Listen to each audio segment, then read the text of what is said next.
么会咬的是他？是我弄疼了你，还是你不愿意嫁我？嫁给你？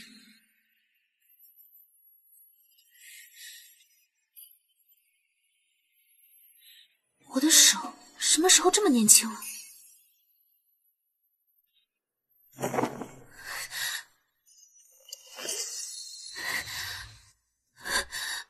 我重生了，回到了出嫁这天。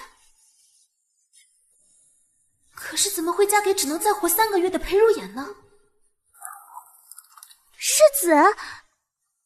世子新婚夜怎么生气的走了？如今嫁给他木已成舟，难不成3个月后守一辈子寡？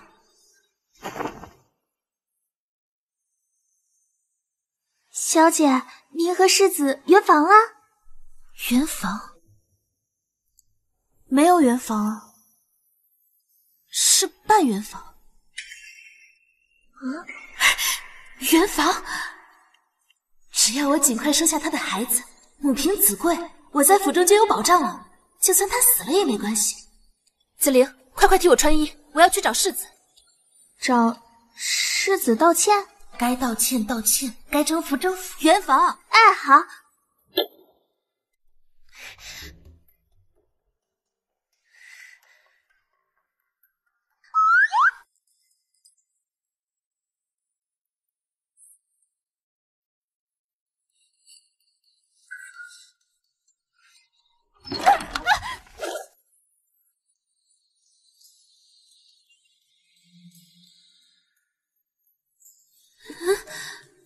怎么软软的，还不疼？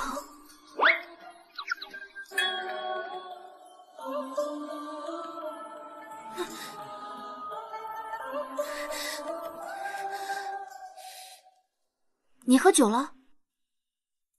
上辈子我嫁过来还没3个月，就听说他是郁郁而终。可若大国公府都是他的，有什么好抑郁的？喝酒伤身。咬我之时，倒不妨伤我。那，你若是还气，我让你咬回来便是。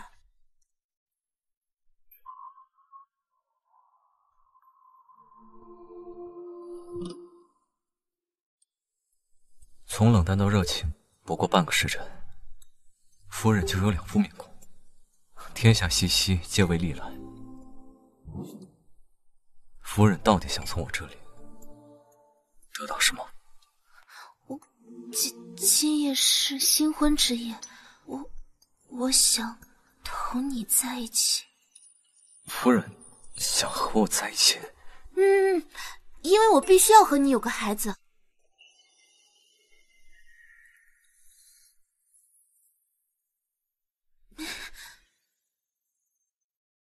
我有公务，今夜歇在书房。哪来这么多公务啊？不就是不想和我洞房吗？我今天就不达目的不罢休。那我就在书房陪你，直到你和我圆房。夫人请自便。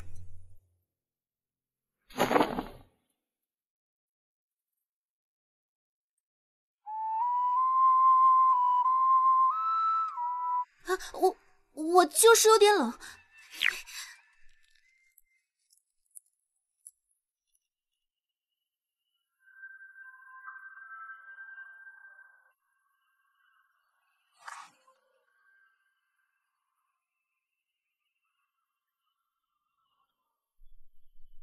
十三年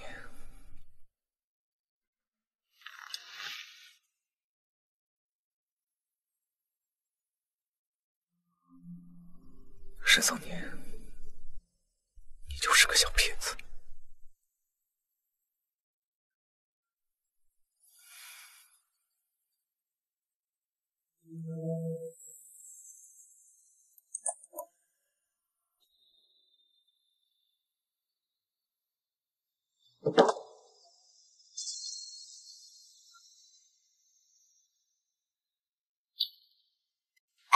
你听说了吗？世子昨夜在书房歇下了，少夫人新婚之夜就被抛下，她昨夜舔着脸去书房过的夜。都是承安伯府的姑娘，二少夫人的待遇就是不一样。就是，昨夜翠竹院一夜叫了3次水，世子那边竟然1次都没有。我竟不知夫人歇在何处，也要遭你的应。世子恕罪，奴婢再也不敢了。他生气是因为被拉踩了，那方面他不会真的不行吧？议论世子夫人，罚半年月钱，自去敛罚。是。走吧，该去给父亲母亲请安了。果然还是因为被人说不行，让他觉得没面子。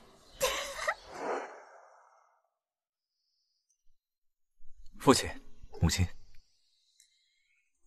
儿媳给公婆敬茶，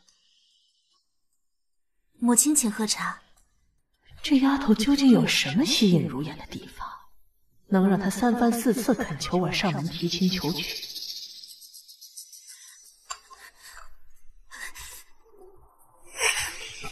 茶太烫了，母亲喝不了，去换盏温茶。他竟会替我解围。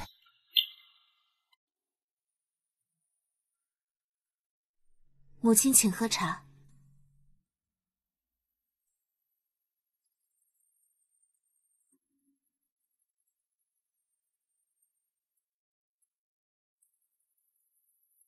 沈氏，如今我还在长家，不需你为府中事务劳心。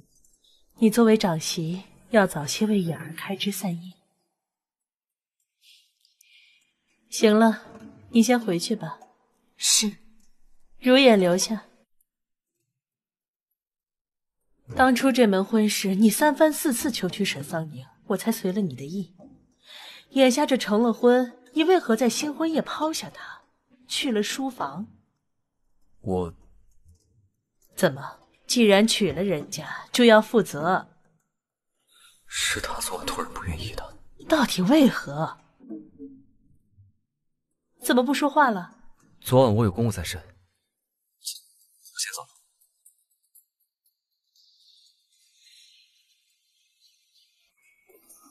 姐姐，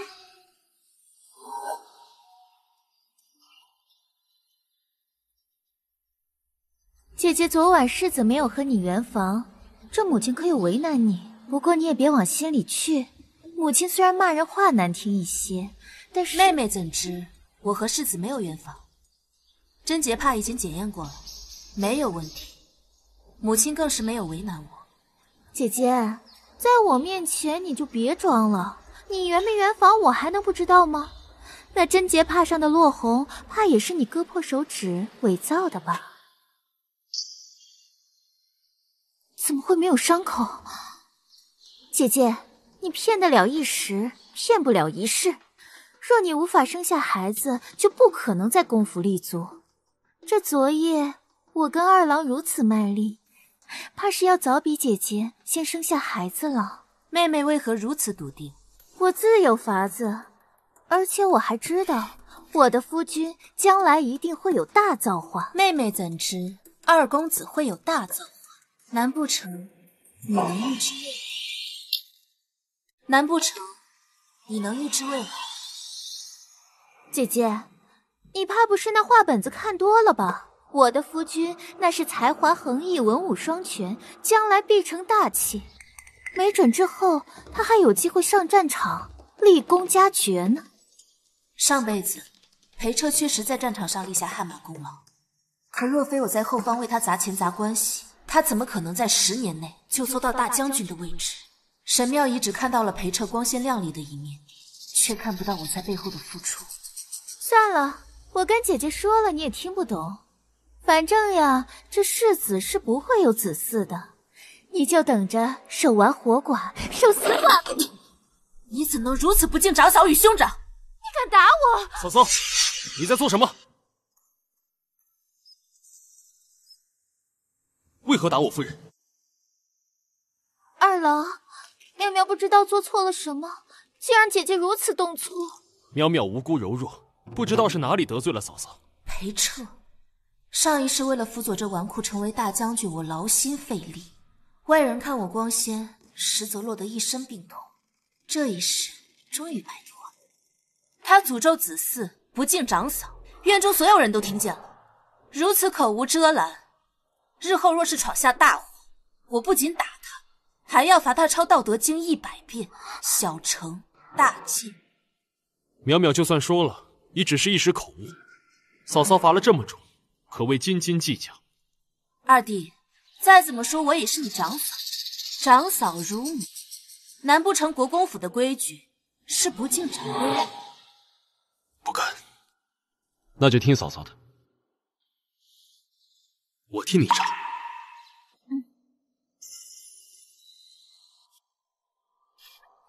要尊敬长嫂。夫人在高兴什么？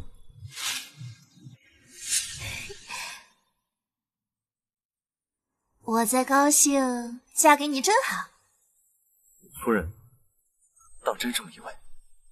哎，嫁给你当长嫂的感觉真好。夫人先回青云院。你又去书房？你今天不是休沐吗？为何不回青云院休息？而且你还没用早膳呢，不吃饭也不休息，什么身体经得起这么折腾？我还想你多活几年，跟你有个孩子呢。不必管我。哎，裴如眼，你是不是讨厌我？既然讨厌我，又为何要娶我？你娶我，又为何不与我同房？你是不是不想负责？我不尽责。昨夜你骂我混蛋，我哪像你的新婚夫君，倒像是逼良。昨夜我不是有些害怕吗？我给你道歉。不接受。裴如眼，你若不愿娶我，为何在新婚之月与我共度？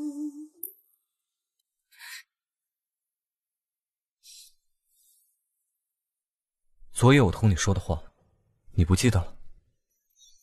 难不成我重生前他说了什么？你说什么啦？没什么。你还没回答我问题呢。昨晚已经回答过了。昨晚我兴许昨夜睡糊涂了，这才不记得。要不你再说一次吗？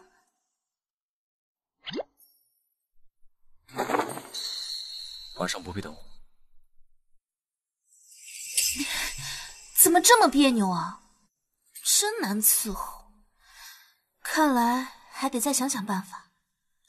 紫菱，回房吧。小姐，哎，你还有这耳坠呢？不小心掉了吧？小姐，你与世子的关系这么僵持下去，奴婢担心日后回门，世子那边不好说话。他肯定不会跟我回门的。上一世他因为公务繁忙，也没陪同沈妙仪回门，这次也定不会陪我回门。啊，那小姐岂不是又沦为笑柄了？嘘，谁敢笑话世子夫人？好了，不用再自寻烦恼了。紫菱，你去帮我办件事，你去善草堂买一股春日饮来。小姐，这可是春药啊！小点声啊！我马上去。世子，沈叔，后日夫人回门，你按照礼单去把回门的物件准备齐全。世子，只送礼品吗？你不陪少夫人回门，少夫人那边会不会生气啊？你先去这吧。是。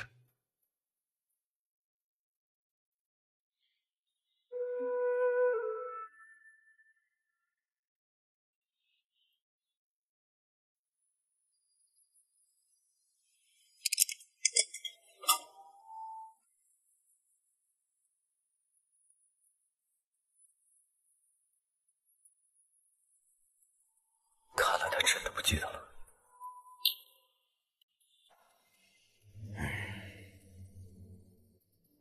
父亲，我看呢，您就不用等了。这今日回门，世子殿下是不会来的。回门这么重要的事，世子怎么不来呀？这还不是因为姐姐，她这新婚之夜得罪世子不说，还没脸没皮的追到了书房，惹怒了世子。什么？他竟然得罪了世子？他怎么敢的？父亲，这现在京中呀，已经人尽皆知了。您若不信，等姐姐一会儿来了，您便知晓。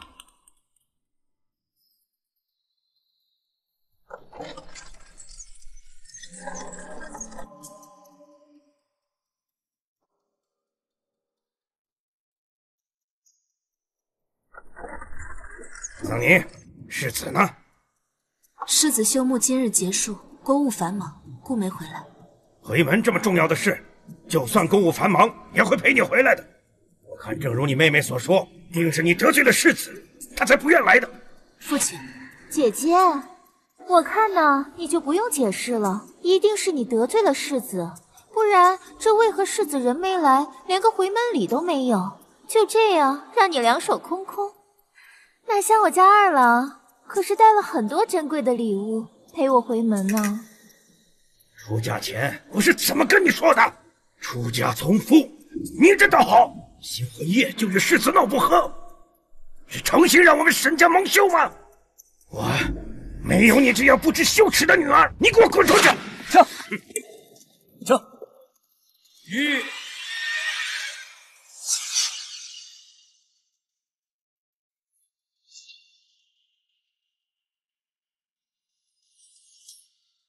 抱歉，夫人，我来迟了。夫君，你怎么来了？今日6部无事，我来陪夫人一起回门。他竟放下公事陪我回门。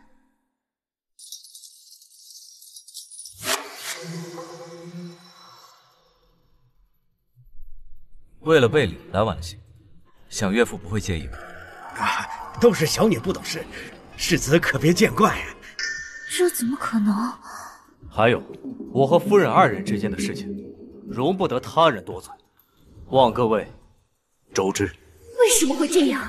上辈子裴如也以公事为由，不陪我回门，害我被父亲训诫。怎么与沈桑宁成婚后，他就推了公务都要陪他回门？夫人家的多嘴，贤婿可别放在心上。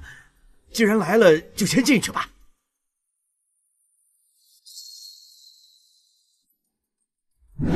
苗苗，你不是说沈桑宁不受世子重视吗？害得我刚刚丢尽了脸面。父亲，我说的都是真话。这姐姐确实不受世子待见，不然姐姐为何大婚之夜随世子去了书房？我看呢，是她怕今日不来丢了国公府的颜面，这才勉强陪姐姐回门的。父亲，女儿说的都是真的，大家都知道。这姐姐啊，新婚之夜舔着脸追去了书房，丢尽了沈家的脸。新婚夜就被嫌弃，她根本就不配做我沈家女儿。一会儿我得替世子好好训训她。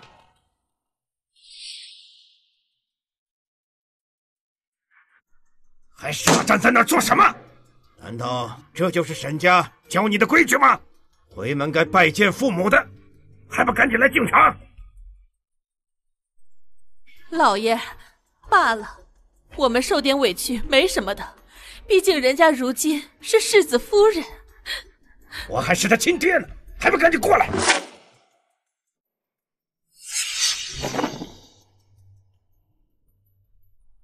小婿和夫人自是要给岳父、岳母敬礼，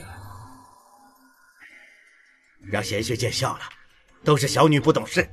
桑宁，赶紧过来拜见父母。我说的不是柳夫人，而是桑宁的亲生母亲。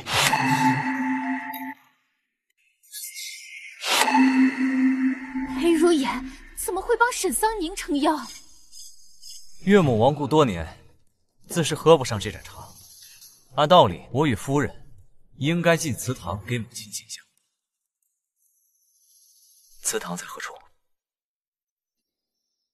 母亲的牌位在我房中，不在祠堂。父，这是何物？桑宁的娘出身商贾，我们伯府没有商贾之女入宗祠的先例。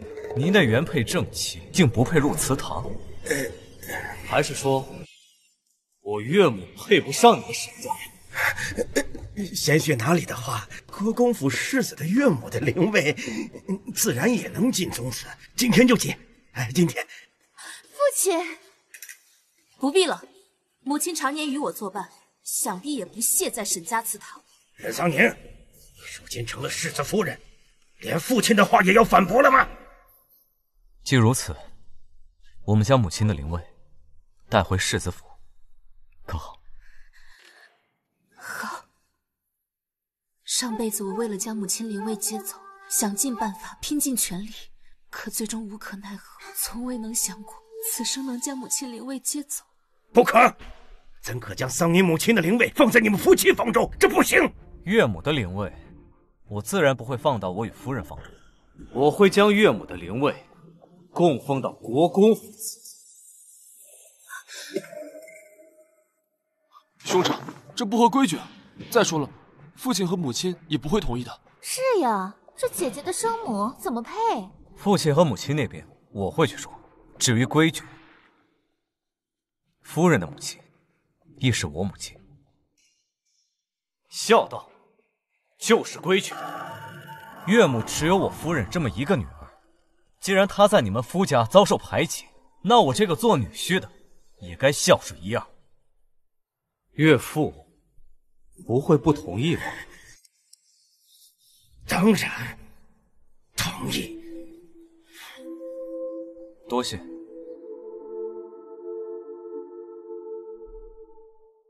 我们接完娘就回家，我想在这里也没有留下的必要了。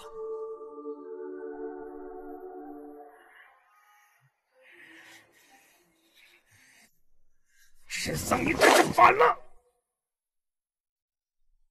岳父消消气，我兄长就那脾气。喝茶，喝茶。你不是说沈桑宁不得宠吗？我看着一点不像。早知道你不如嫁给世子，多么风光无限呢！哎呀，娘，这个沈桑宁啊，她只是一时风光，过不了多久，她就会守活寡了。况且她也生不出来孩子，待日后我为国公府生下长子，成了那国公府的主母，就一定会让她在我的手下生不如死，还想让她那死了的娘入了国公府的祠堂跟娘争。到时候呀，把她娘的灵位劈了，给您当柴烧。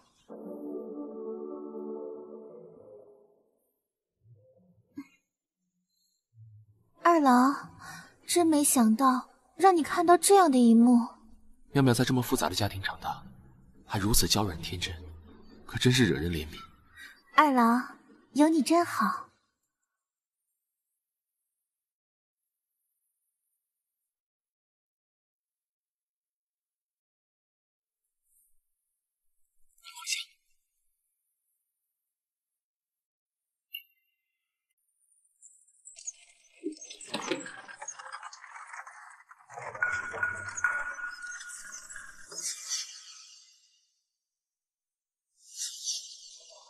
这是我幼时从金陵带回来的，我父亲不喜欢这些东西，出嫁时我就没带走。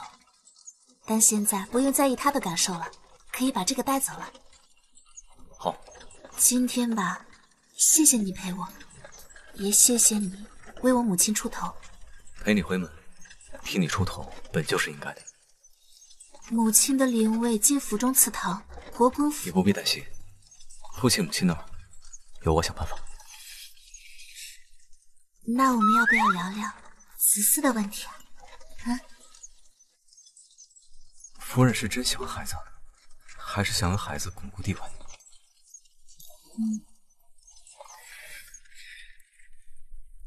你对我毫无感情可言，显然是后者。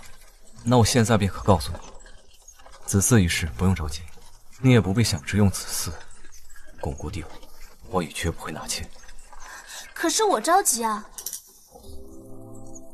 岳父不爱岳母，夫人在家过得幸福吗？你冒昧了。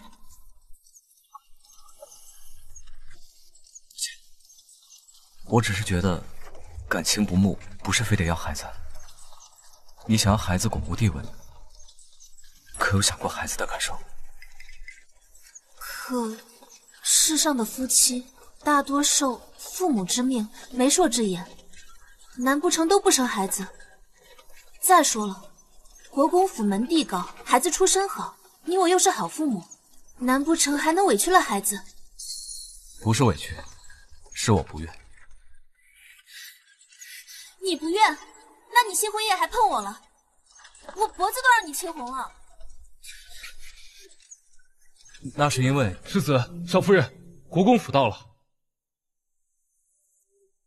今日起，我都会住在书院，你不必再寻我。那怎么能行？不相爱就不能生孩子，那你得活过3个月呀！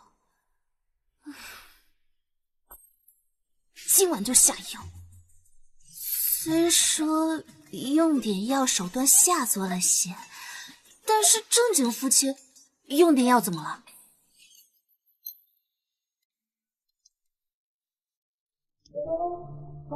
紫菱，将那春日饮给我。少夫人，你确定是今天吗？你前几日还磨刀霍霍的，怎么今日就害怕了？这2日奴婢听说了很多事情，他们说世子平日里看似温和，实际御下严苛，不容犯错。严苛是好事啊，严厉些也不是什么坏事。不过我又不是他下属，这与我有何关系？天色不早了，你去请世子过来吃饭。若是他不来的话，你就同他说，我有件无关子嗣的大事，同他商量。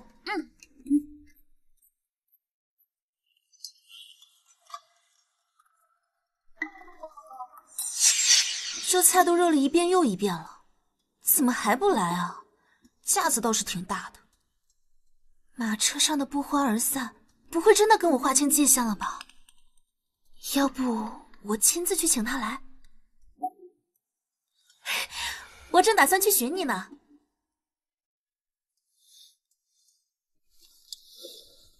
马车上，夫人可不是这般好脾气。夫妻之间哪有隔夜仇嘛？若不是需要你给我个孩子傍身，我才不愿热脸贴你冷屁股。说吧，夫人要同我商量什么事？先吃饭，吃完再说。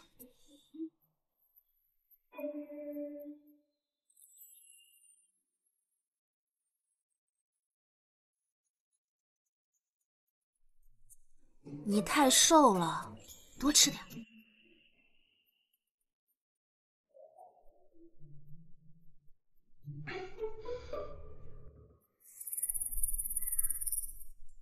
以他的性子，主动跟我献殷勤，准不是什么好事。夫人叫我前来，不会就是看我吃饭吧？我吃，我也吃。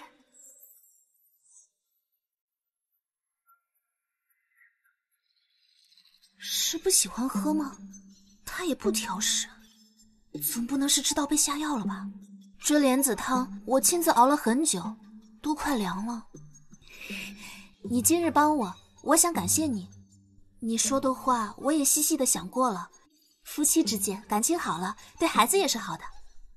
我想先同你培养感情。你，尝尝吧。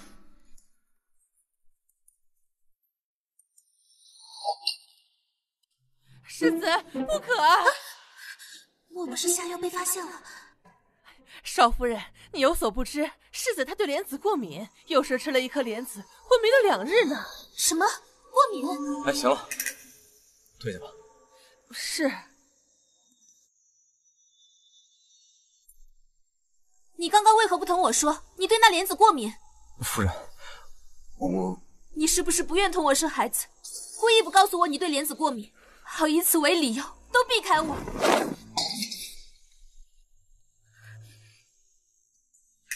你怎么会这么想？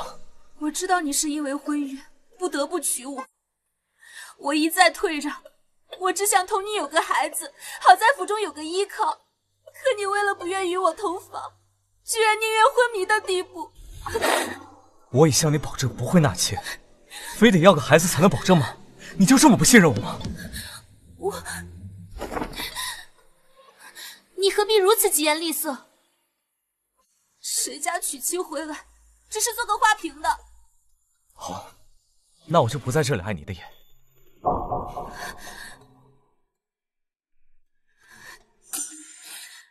你对我如此冷淡，我怎能相信你说的话？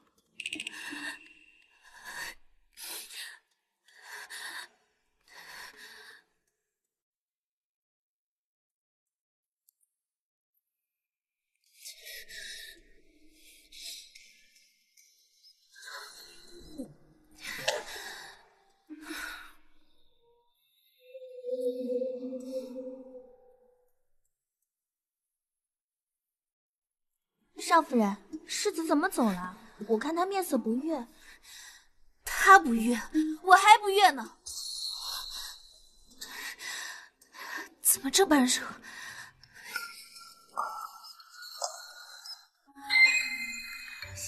夫人，这可是春日饮啊，春药啊，你怎么全给他喝了？这不是清热的药吗？奴婢害怕被人发现，就把春日饮分装换到了清热的药瓶里。什么？这可是猛药啊！我去找世子。不行，方才刚同他吵了一架，你去找他，他会怎么想？去帮我备些冷水，再去外头买个能解药的小玩意儿回来。去。少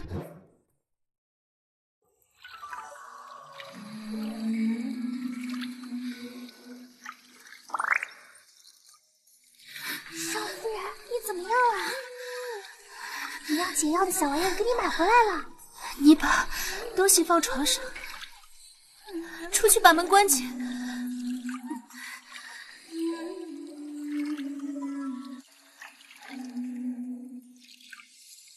为了少夫人的安危，我还是去找世子吧。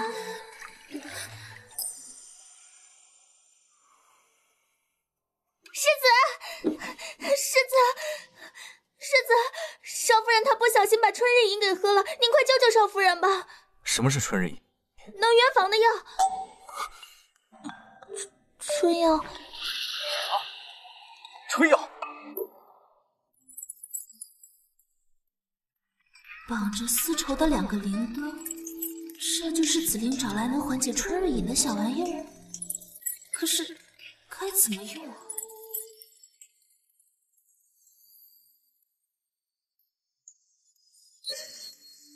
夫人。谁？紫菱，是你吗？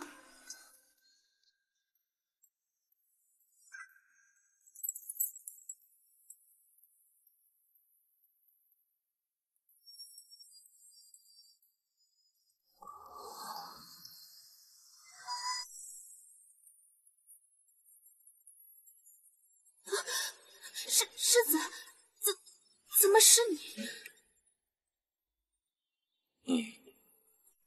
你要做什么？我也算万种风情，是非良缘，谁能有幸做负终身？最见动情的人，过去的人文，好热，好难受。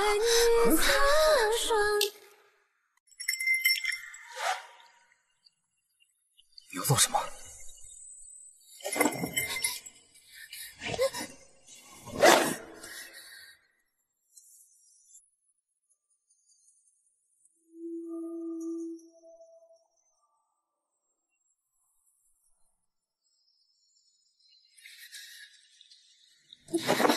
好热，这衣服怎么脱不掉？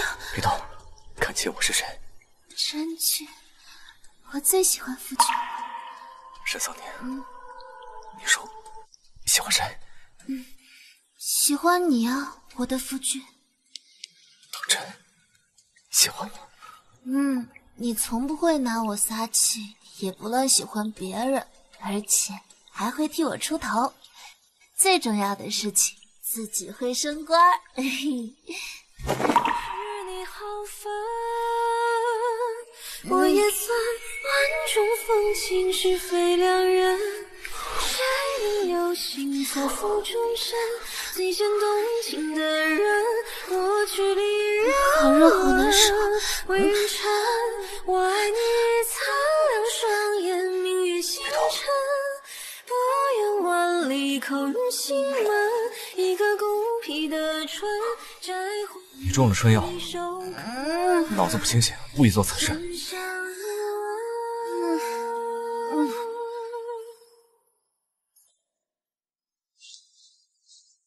不做此事，怎么生孩子呀？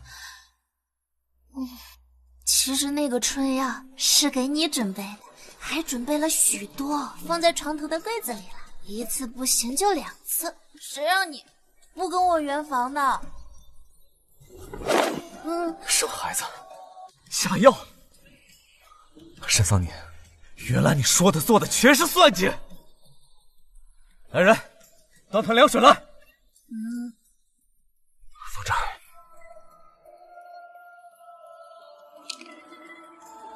世子好凶。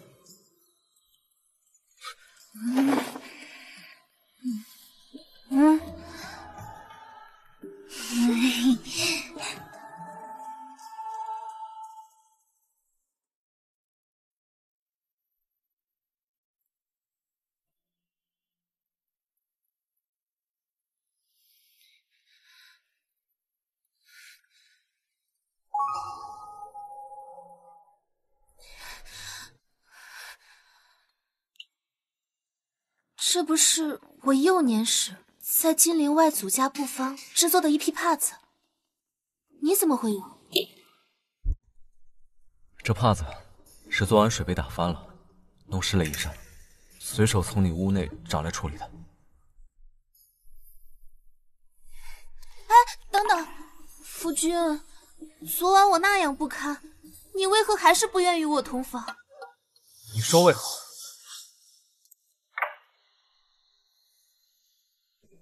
这就是为什么。夫人为了同我睡觉，真是煞费苦心。春日隐，你怎么会知道在那儿？这可是夫人昨晚亲口告诉我的。你为了跟我生孩子，巩固府中地位，竟想到如此下三滥的手段作践自己。你既已知晓，我也不做狡辩。是我不对，我不该对你用药同房。可这事也没成啊！没成，不代表没有这件事。你何必如此生气？你我本就是夫妻，用些药，最多是情趣罢了。再说了，你对吗？你孑然一身，生不带来，死不带去的，而我在府中只有一人。我想要个孩子，有错吗？若不是你不愿与我同房，我会用药吗？你怎么就不理解我呢？还说我下贱。只有一人，你还是不信任我？这样糟践自己，简直是不知悔改。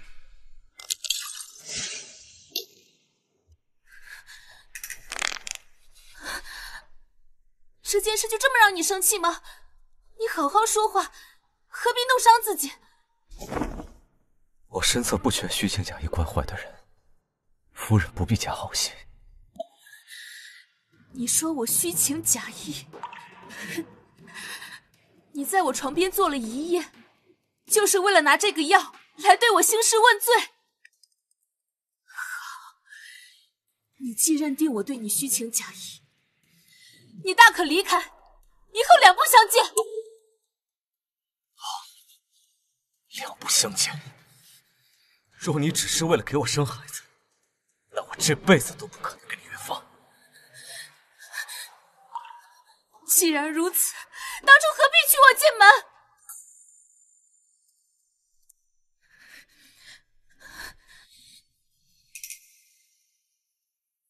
少夫人，你又跟世子吵架了。昨晚世子给您擦身子，照顾您一晚上，没怎么合眼。你说他照顾了我一整晚？可他宁愿纡尊降贵照顾我一整晚，都不愿与我同房。少夫人，奴婢这2日和国公府的小伙伴们混熟了，听说了关于世子的事情。什么事情？是关于世子的桃色暴力事件。听说啊，世子16、17岁时心目一小姑娘，还临摹了画像，结果这画像被一小厮看见了，世子当场发火，就把这个小厮发落了。那姑娘是谁啊？世子爱慕小姑娘的消息传到国公爷耳里，他把世子好一顿训斥，还把画烧了，硬生生断了世子的念想不说，还警告世子，若再想着那姑娘，就让他全家吃不了兜着走。上辈子怎么没有听闻过此事？你确定有此事吗？奴婢听府中老嬷嬷们说的，不过没人知道这小姑娘是谁，据说家世不显。莫非裴如眼不愿碰我，甚至前世不愿碰沈妙仪，是为这爱慕的女子守身？少夫人，如今您没有子嗣傍身，又总与世子吵架，若世子不庇护着您，这国公府都不是什么善茬。您才刚过门，这以后的日子不好受。吵架还好，可若什么时候裴如眼突然离世，而我还没有孩子所依傍，那才难在这府中度日。唉，怎么办？怎么办呀？哎，子玲，你去帮我打听清楚，我好做一番筹谋。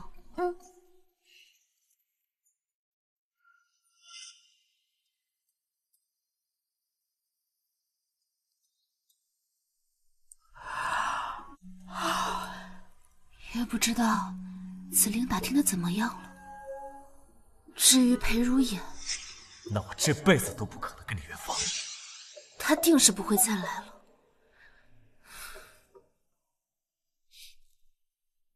可我还没怀上子嗣，绝不能坐以待毙。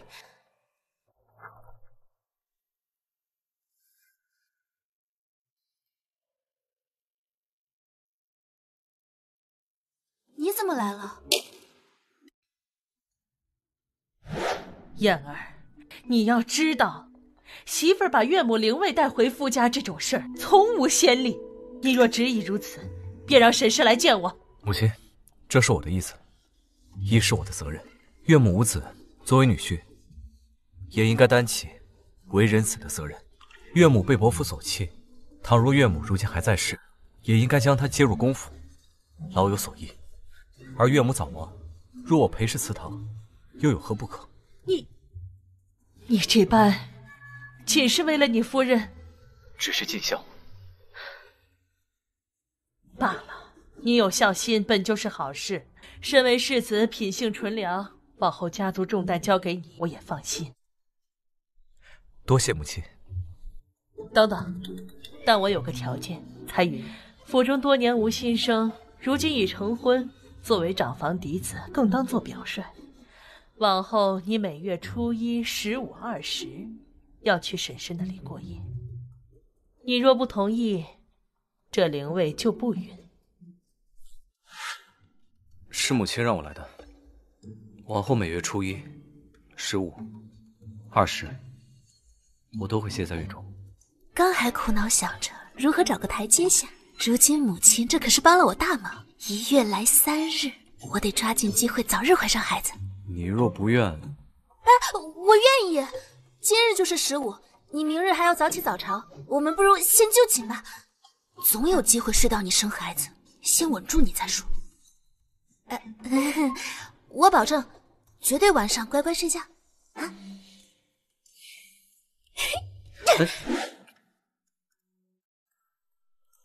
什么东西硬硬的这么硌人？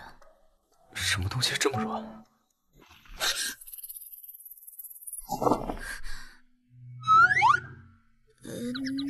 那个，莫要再玩这些东西，都丢掉。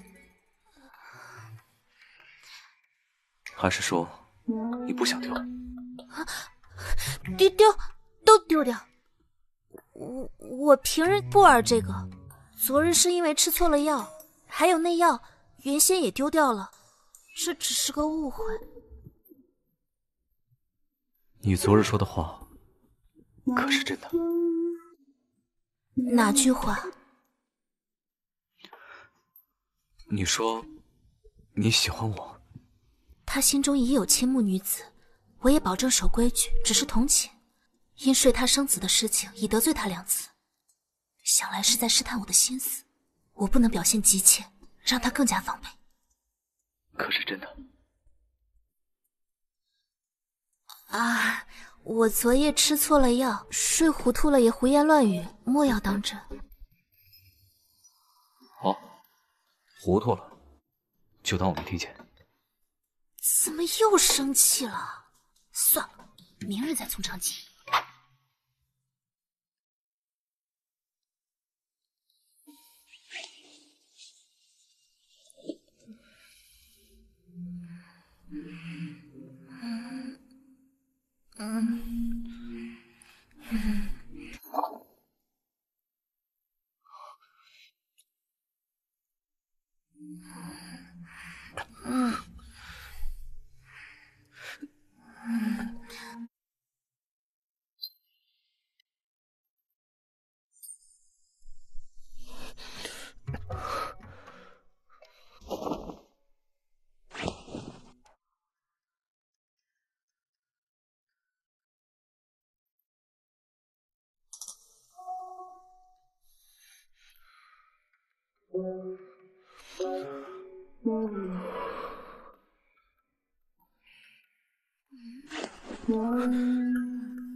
世子，该起了。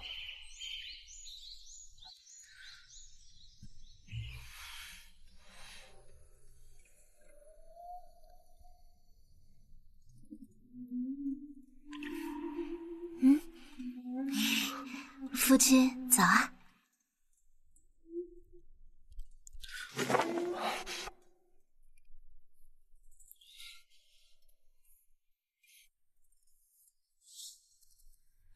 夫君，你我是夫妻，我认为不应该只是每月3日通寝，即便是不同房，也不该分房睡。每月的3天，我自会前来，你不必心里总挂念此事，反而忘了自己说的话。要不是要跟你生子，我才不会热脸贴冷屁股呢。恭喜少夫人，贺喜少夫人，终于拿下世子芳心。昨晚没有同房，前路坎坷，多有险阻。紫菱，你去把床角那小玩意收好，拿去扔了，别让人看见。奴婢明白。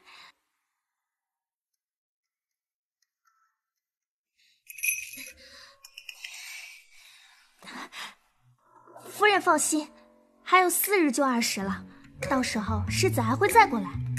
还有4日就是20了，过几天裴如眼就要出府治理水患的事。我怎么把这事忘了？紫菱，你快去书房找一下治理水患的书籍来。少夫人，你要这个做什么呀？说了你也不懂，哎，快去啊！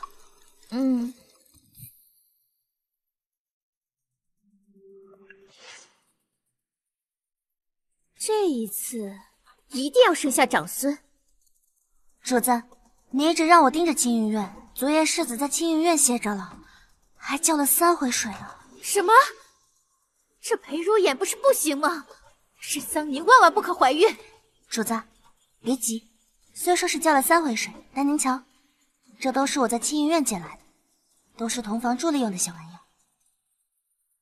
原来如此，看来这裴如眼还是不行呀，还需要借助外物圆房。世子行不行尚未查证，您怎会如此确信？我听婆子们说，老夫人给世子定下每月初1、15、20去少夫人房中，过2日就是20了，世子肯定还会再去的。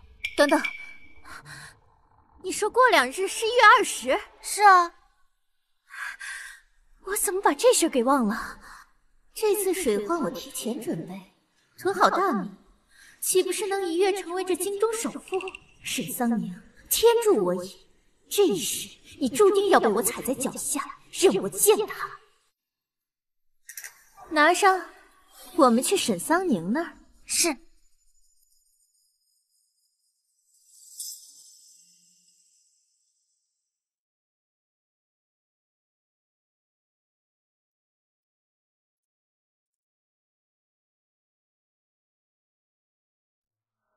你来做什么？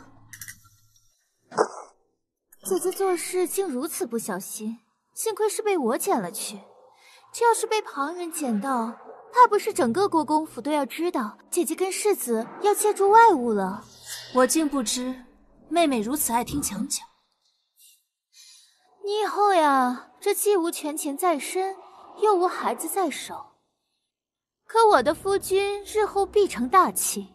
姐姐，过几日，若是你吃不上饭来跪求我，可别怪妹妹今日没有给你讨好我的机会。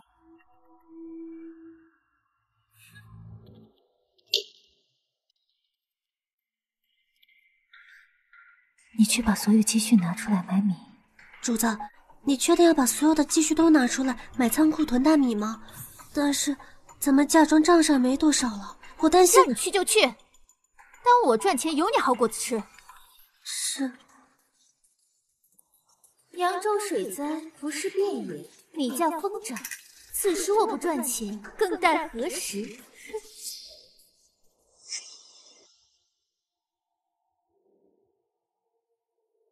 少夫人，方才我见素云鬼鬼祟祟出府，以为是要办什么大事，跟了一路，发现她进了城内多家米店。二少夫人买那么多米做什么？买米？莫非是因4、5日后扬州水患，此时囤米，届时高价售卖？神庙一竟心黑到连这钱都赚。紫菱，你快去查看，他们之后还要做什么？嗯，好。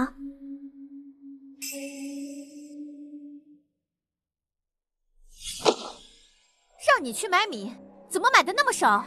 主子，嫁妆的钱都花光了，连柳姨娘给的提起钱也没了，我们已经没钱买米了。什么？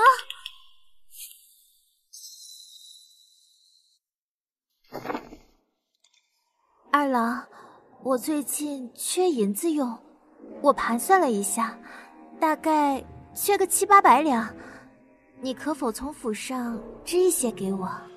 这本来是有的，可是母亲最近要举办赏花宴，邀请了京城不少官宦人家，开销大，银钱吃紧得很。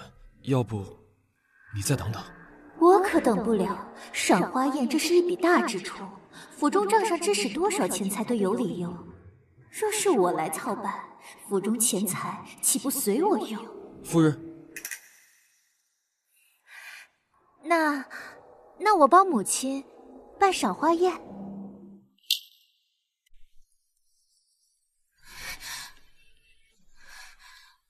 你要入宫？有事要与陛下商量。哎，等等！我突然同他说水患一事，他定不会相信。可我若不说，水患发生再去治理就晚了，怎么办？夫人，今日还不是2时。我知道，我有别的事情要同你说。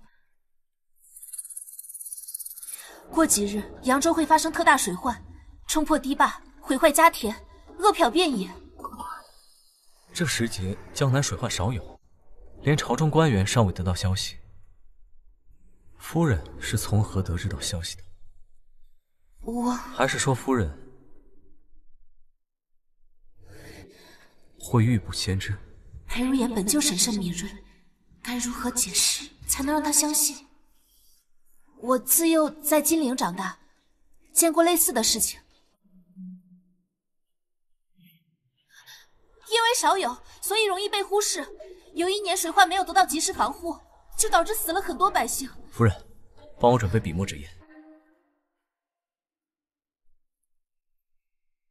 陈中书侍郎裴如言，貌似进言陛下，今观江南目下虽安然无恙，燃往昔水患之剑，查诸多隐患，预感水灾将至。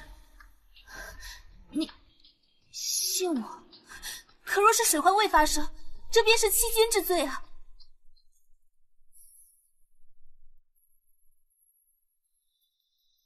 只要是你说的，我就信。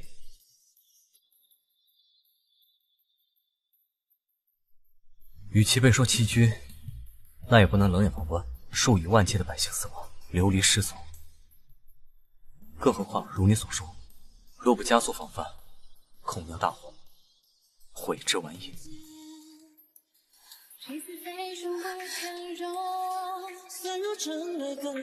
夫君，这是我几日翻阅书籍，研究了许久，就以这金陵举例。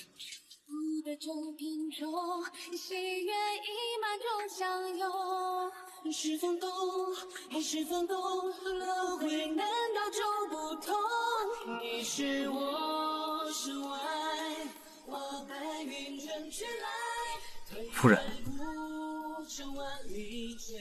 我想到了治水的法子，不知夫人是怎么想到这治水的法子？裴如也，这是上辈子你研究出的方法，只是当时你接手处理水患的时间已晚，也严重到无法控制。夫人，幼年在外祖家，每逢水患就听到他们治水的方法，便记下了些。按照你这图者所说，依金陵之地势，是北靠群山延绵，南连阔源，非但可保堤坝无虞，免遭冲毁之患，还能使缺水之地享水利之福。夫君，你自小在京城长大，怎么会对金陵的地势如此熟悉？幼年曾与重要之人在金陵久待过一段时日。重要之人，大概是心悦多年的那个女子吧。夫人幼年在金陵外祖家，可有什么深刻的记忆？我自幼顽皮，府中姐妹都不愿与我相处，整日也就和织布房的婆子们打交道。深刻记忆便是织布房了吧？没有其他的吗？都过去许久，我哪记得清啊？他果然把我忘得彻底。夫君，你与那重要之人在金陵可有深刻记忆？小叫花子不会说话，快来打死他！打死他！打死他！打死他！打死他！打死他！走开，走开！不许欺负人！你就走开，走开！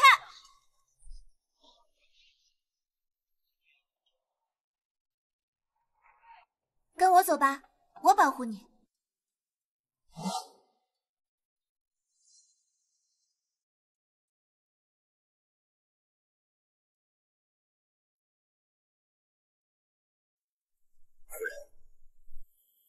我该进宫称奏圣上了。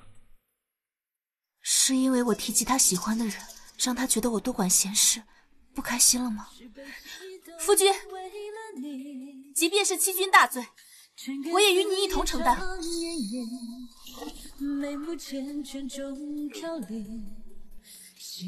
此事因我而冒险，你我本是夫妻，理应荣辱与共。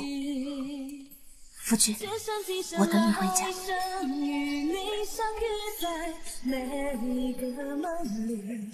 裴如也，我虽无法全然预知这一世是否会降临那场毁灭性的水患，无论结果如何，我都将坚定不移地站在你身边，不离不弃。十三，你忘了我也没关系，哪怕你这辈子都不会爱上我，我都会守护你，一世平安。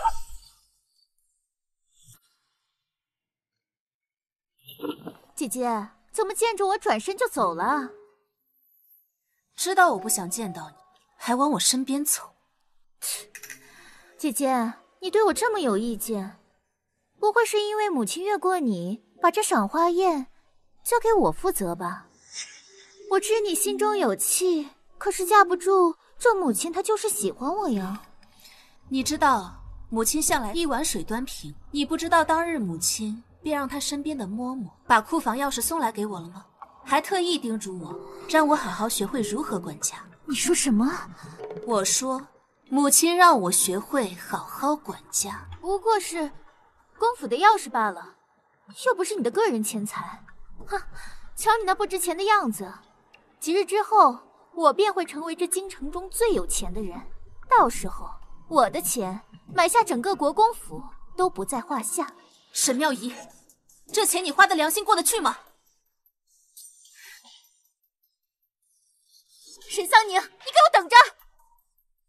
上一世裴如言水患治理不当，不仅自己入了大狱，还牵连我一道被惩处。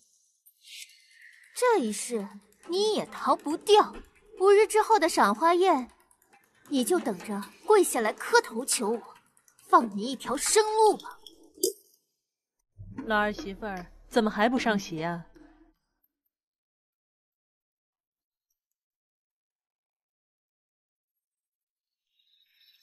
这是什么？全米宴？今日赴宴，本以为能品尝到珍馐美馔，未曾想是如此寒酸之物。难道国公府就是如此待客的？是啊，国公夫人，今日来的哪位郎君不是在朝为官？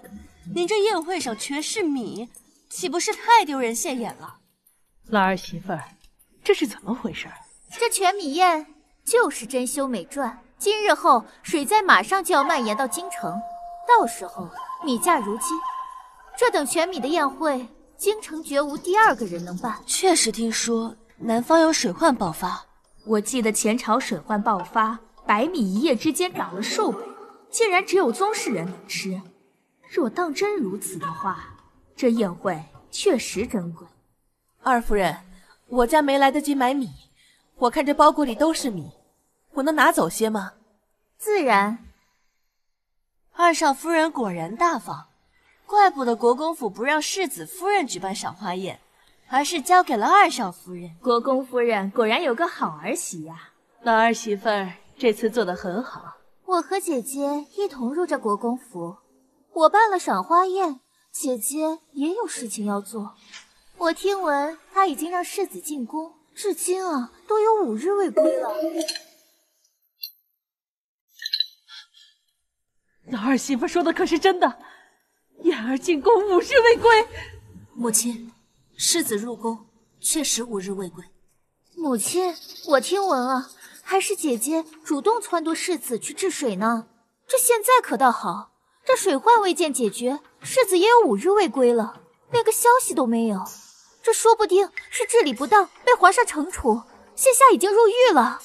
我朝从未有过臣子入宫5日未归的先例。前些个月我听说有个大臣入宫3日未归，结果被抬了出来。这裴世子进宫5日之久，这怕是凶多吉少啊。照这看来，那裴世子莫不是已经被下了大狱？都说娶了贤德之妻，如虎添翼。你们看裴二公子，虽平日顽固了些，但这二夫人倒是心细，还提前考虑给我们送米。裴公子娶了她呀，往后少不了家宅兴盛。是啊，看看世子夫人，竟然撺掇着世子惹下大祸，真是让世子倒霉。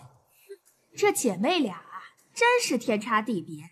一个似那福星为丈夫添福气，一个像那个扫把星就是为丈夫添灾。老大媳妇儿，你怎能如此莽撞，让燕儿去治理水患呢？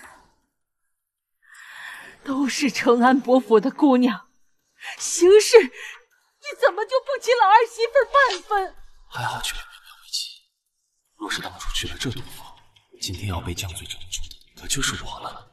母亲，夫君入宫治理水患，确实是我让他主动去的。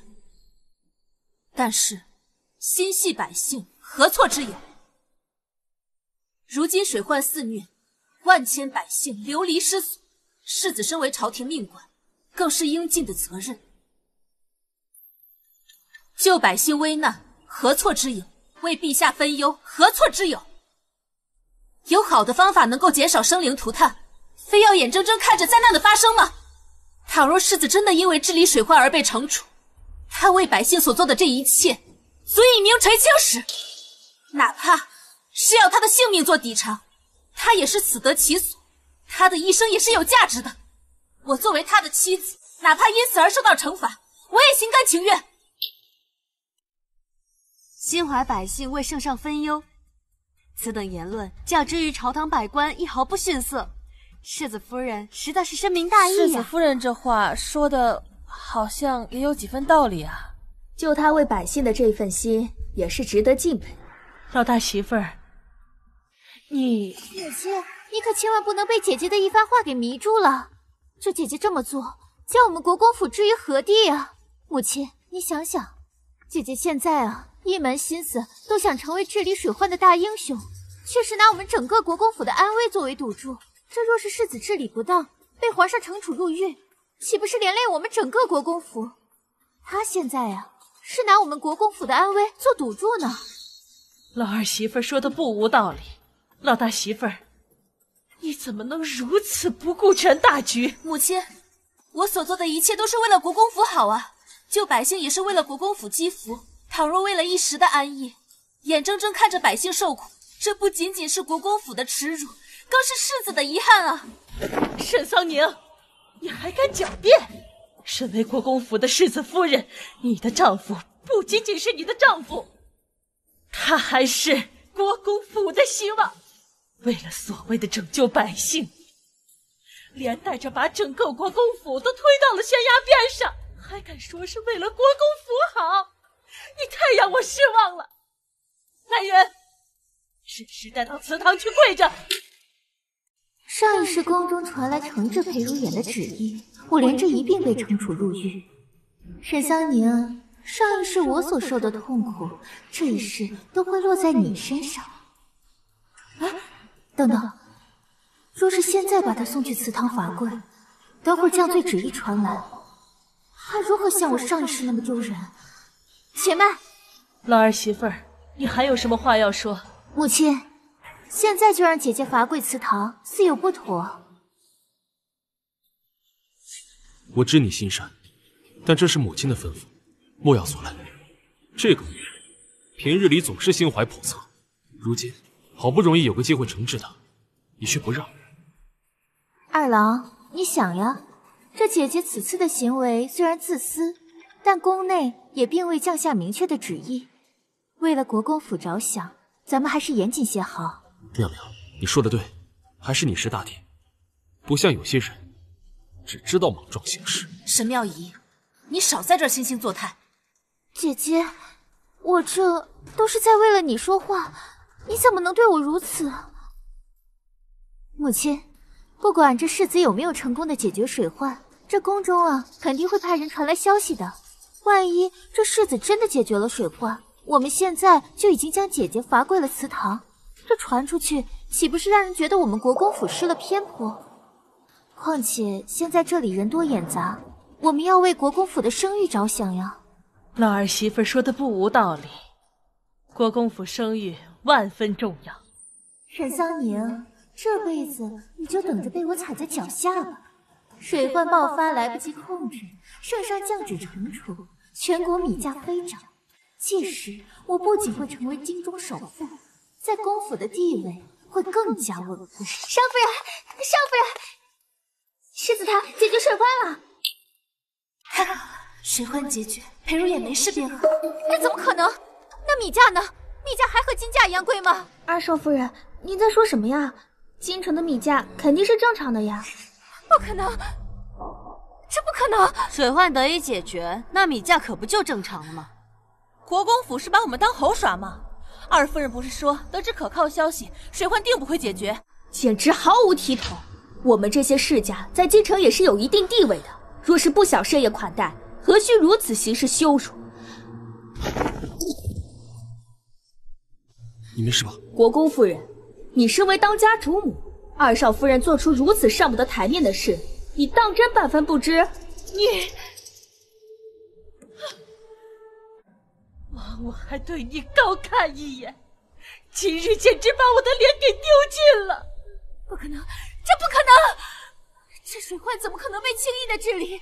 天降灾祸，粮食短缺，饿殍遍野，死很多人才正常。我所做的这一切，我都白费了吗？妙妙，你怎么能说出这种话？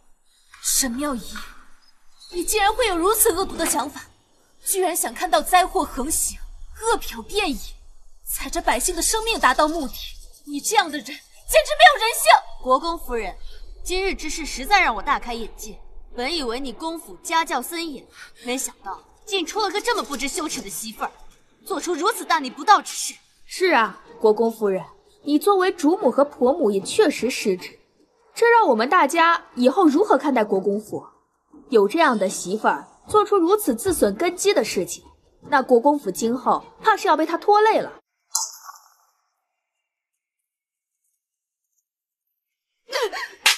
你还有脸说出这种话？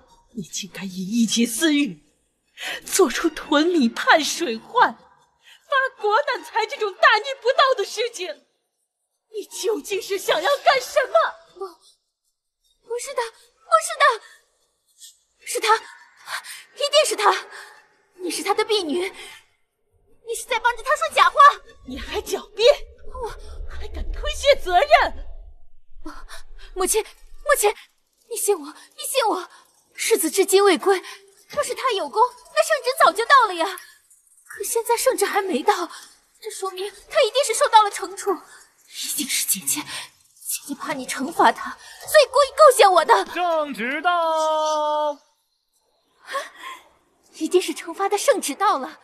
沈桑年，你就等着死吧！奉天承运皇帝诏曰：镇关扬州水患发生，民生多艰，幸有能臣裴如也与其夫人沈桑宁，洪水肆虐之前早有准备，规划治水之策，修堤固坝，这一世裴如也终于赶上，抢先救下千万百姓性命。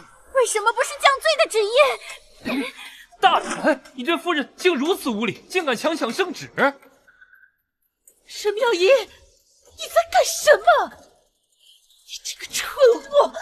你想让我们全家人都陪着你获罪吗？朕慎行为，也希望天下官员皆能以裴如也、沈桑宁为榜样，心怀百姓，上报君恩，下抚黎庶。不可能，不可能，不可能！这怎么可能？裴如也明明错过最佳治理水患的时间，我的钱，我的大米，这怎么可能？夫人，你没事吧？沈桑宁，沈桑宁，你这个贱人，都是你害的，是你让我变成今天这样，我一定会把你踩在脚下，我要让你求生不得，求死不能！沈桑宁，劳烦公公跑一趟了，今日弟媳身体不适，胡言乱语，让您见笑了。多谢公公，今日之事，还望公公海涵。无碍，这位便是世子夫人吧？国公夫人娶了个好儿媳。圣上此次更是对裴世子轻言有加，夸赞世子夫人德容兼具，赏赐随后便会入府。咱家还要回禀圣上，就不多待了。瞧瞧，这二少夫人如此失礼，真是丢人，真是太不知羞耻了！天子脚下竟如此胡来，国公夫人也是，怎能容得下这样的媳妇在府里？方才还觉着二夫人细致，能登得上台面，如今这么一瞧，和世子夫人相比差远了，真是让国公府丢尽了脸。来人，把这个丢人现眼的东西给我打上10大板！沈桑宁，不是因为你我才会变成这样，你给我等着！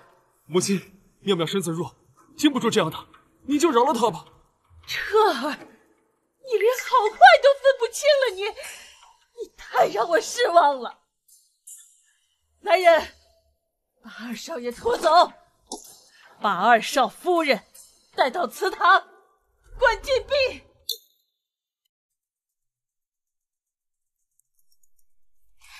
主子，为什么水灾没有发生，我反而被打了，关了禁闭？沈桑宁人呢？世子和世子夫人回乡祭祖了。回乡祭祖就是裴如眼的亡命之时。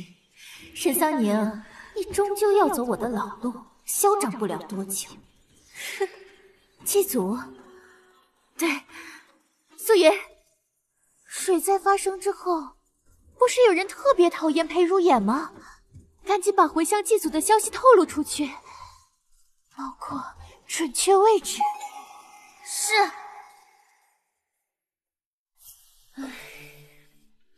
沈氏，府中添丁是1等1的大喜事，如今你和眼儿成婚多日还没个动静，确实不像话。5日后回乡祭祖，眼儿公务忙，你必须好好把握这次机会有孕。家族传承至关重要，长孙地位不言而喻，嫡孙更不用说。莫要让我失望，更莫要因子嗣一事损了府中名声。是，母亲。唉，嫁过来也快3个月了，留给我的时间不多了。这次回乡途中，我必须抓紧时间和裴如眼圆房，在意外来之前有一个孩子。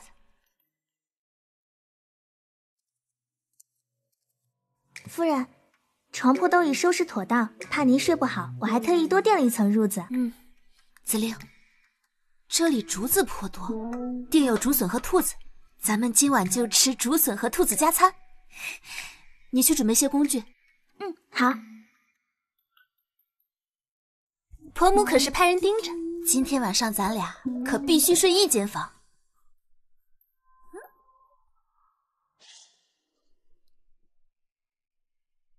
我睡眠前，我要主子，有些公务要您处理。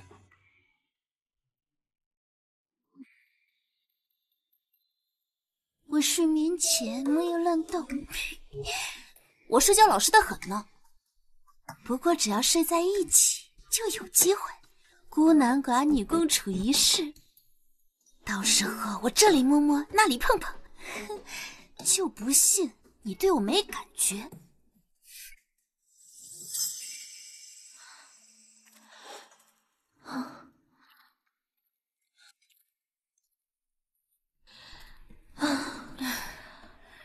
这么久都没找到兔子，天色已晚，算了，子令，我们先去吃饭吧。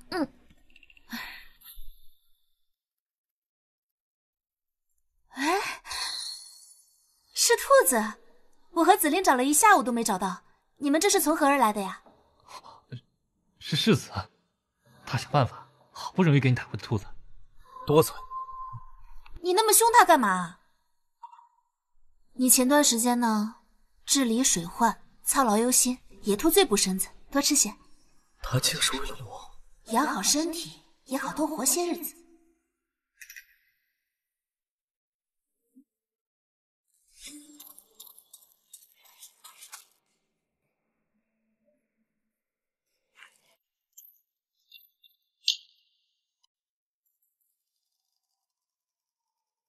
夫君，你等等我。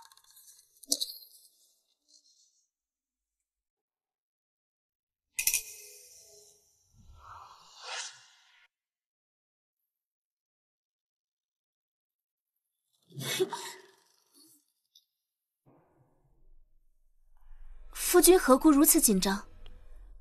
我总觉得有些不对劲。夫君，良辰美景，莫要如此担忧。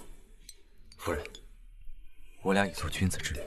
夫君，母亲特意叮嘱我说，要好好和你培养感情。先前你也这般说，这段时日正是好机会。难道你不想跟我培养感情吗？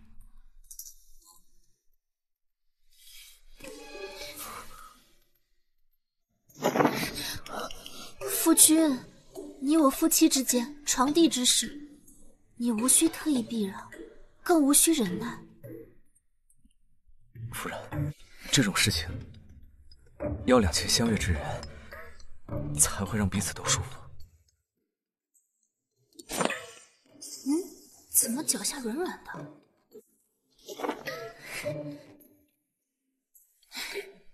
你都没试过，怎知舒不舒服啊？夫人，总之培养感情不靠这个。那靠什么？踢床干嘛？我住上，床下有刺客。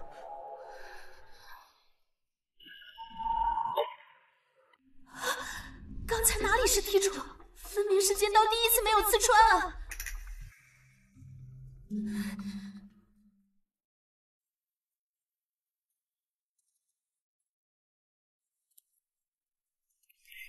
拿命来！少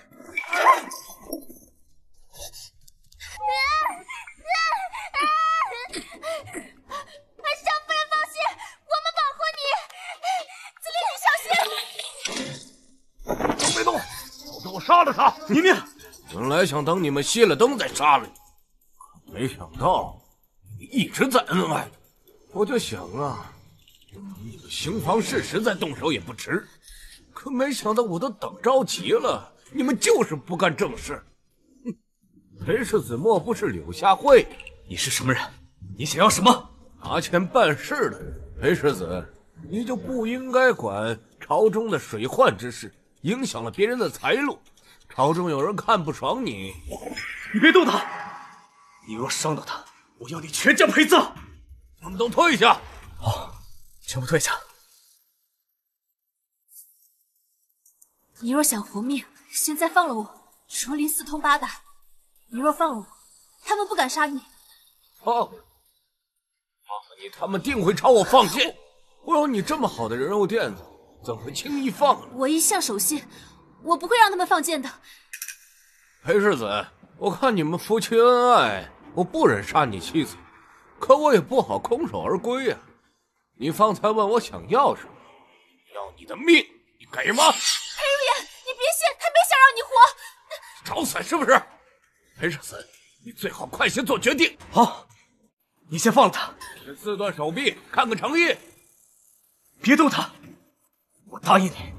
他竟为我舍命。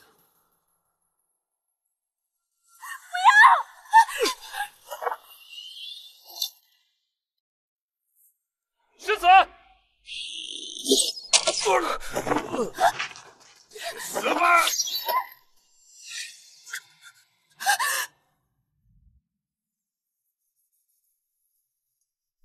裴如言，你这么为了救我，你值得吗？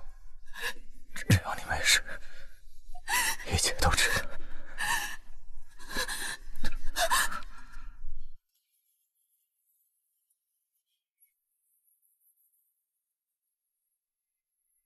大夫，大夫呢？快叫大夫！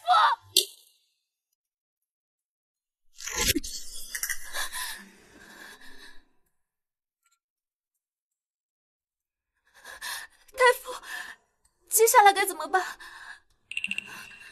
剑上有毒，要先处理入体的毒血。只是带在途中救治工具简单，目前处理起来有些困难。除非什么？你快说啊！除非有人用嘴吸出体内的毒血，但两人皆会中毒。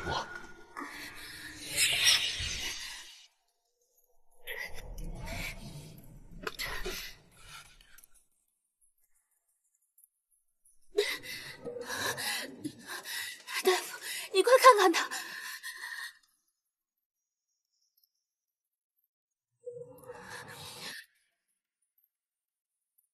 少夫人，刚才吸出的毒血缓解了身体体内毒的蔓延，但余毒并未根除，必须尽快回京中医馆救治。你体内也有些血，回去后也要尽快治疗。谢谢大夫。子玲、陈叔，送一下大夫。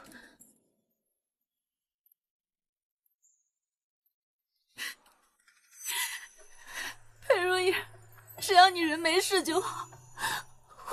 我不跟你生孩子了。我们好好培养感情。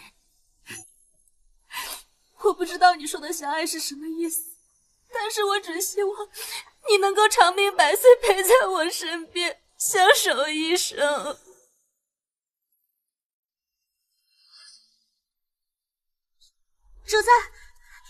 主子，得到消息，说世子回乡遇到杀手，中了带毒的剑身亡。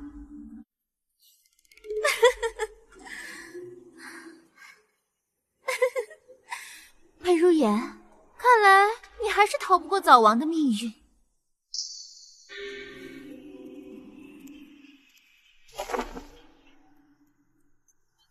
沈桑宁，你不是很得意吗？我看没有了裴如言，你还还能怎么样？主子，这是世子夫人母亲的灵位，不能对逝者不敬啊！不敬？我不但要对她不敬，我还要把她烧了，给我娘解气。主子，虽然世子死了，可世子夫人还在啊！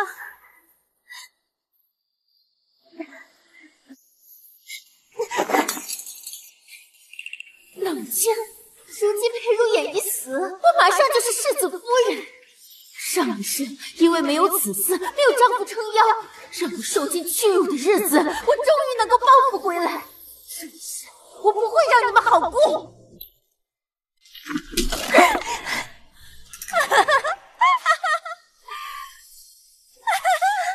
这可是多高府的牌位啊！老夫人，佘妙仪，祠堂重地，你还敢放肆？不是让你禁足吗？跪下！你还愣着做什么？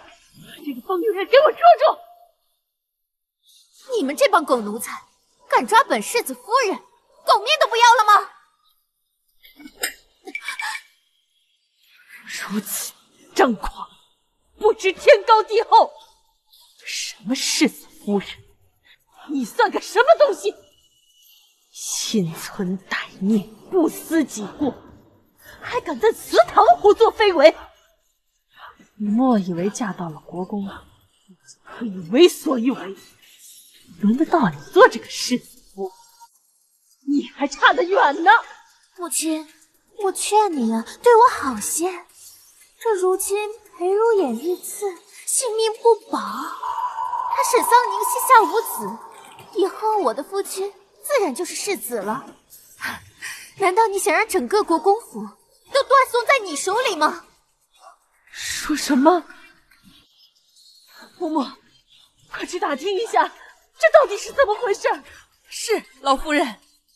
母亲，你就不要再做无谓的挣扎了。这以后呀，整个国公府都是我说了算，我的规矩就是规矩，连你都只能看我的脸色行事。对我好些，或许我作为儿媳，以后能让你呀少受些罪。你少在这大言不惭！言儿有侍卫护身，岂会遇刺不敌？老夫人，奴婢刚刚打听清楚了，世子确实遇刺，如今性命贵宝，生死全看造化了。老夫人，老夫人，来人呐！快来人呐！快叫府医！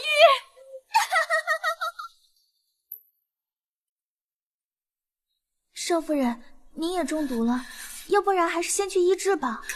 我哪都不去，我要等夫君回来。夫人，我现在给世子施针，能不能醒过来，就看这一下。裴如意，你一定要醒来。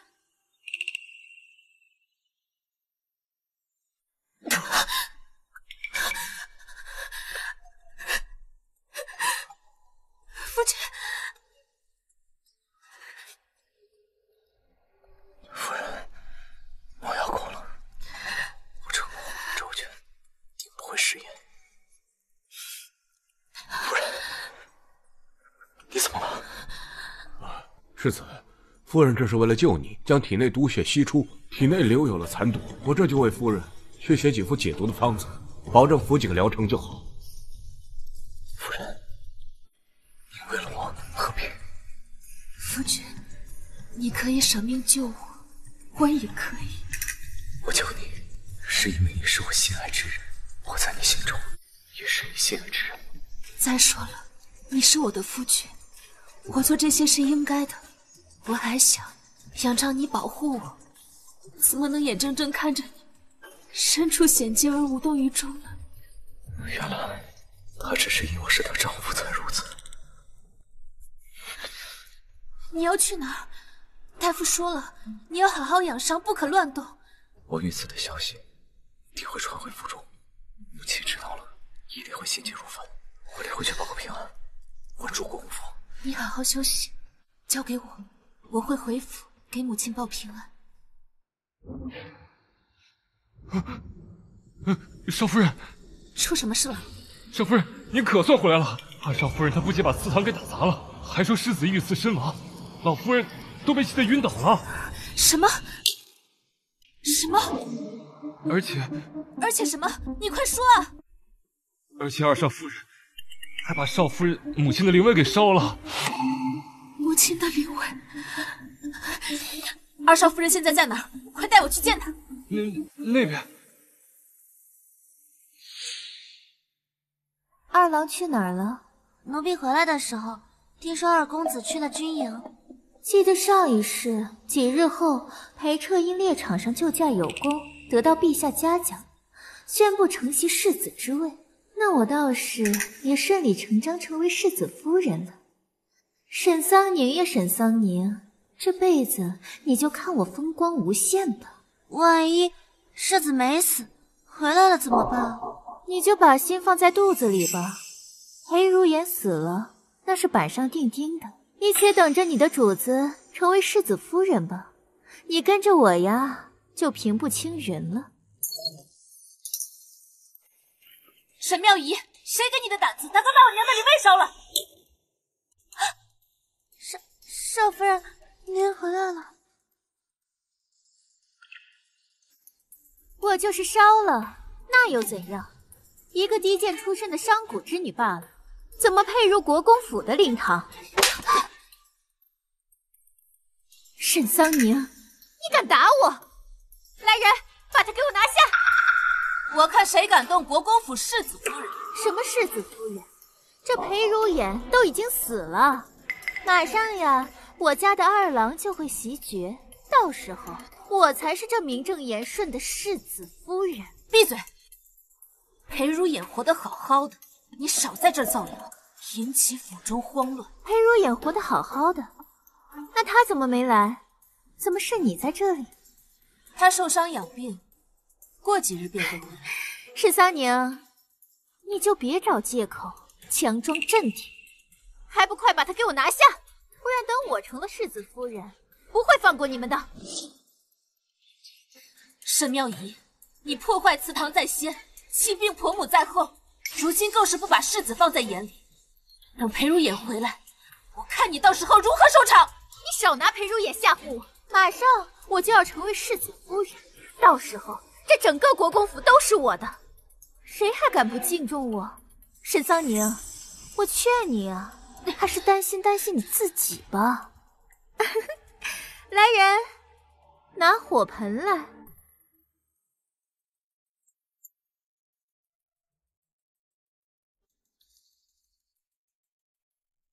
呀，沈桑宁，你看这是什么？沈妙仪，你要做什么？当然是处理掉碍眼的东西了。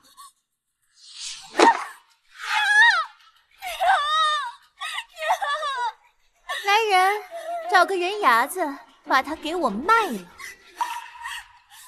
沈妙仪，你定会后悔今天所做的一切。吵死了，还不快把他带下去！我看谁敢！看谁敢！沈妙仪，你好大的胆子！世子殿下，都是二少夫人让我们这么做的，我们也只是听命行事。来人，把这些大不敬的仆人给我关进柴房，绝后发落。如也，怎么可能？你怎么可能还活着？沈妙仪，你不仅大逆不道，损毁祠堂，还不敬长辈得荣有失，根本不配留在公府。今日我做主，把你流放到庄子上，孤独终老，永生不得悔。不可能！为什么？这怎么可能？你明明上一辈子已经死了，你是死了的，为什么裴如颜没有死？我的世子夫人之位，他就这么没了？为什么他的命可以这么好？为什么我想要的东西他轻轻松松就能得到？他差哪里了？我比他差哪里了？不！二公子，世子和夫人又在二夫人房中欺负他呢。这毒妇趁我不在又去欺负妙妙。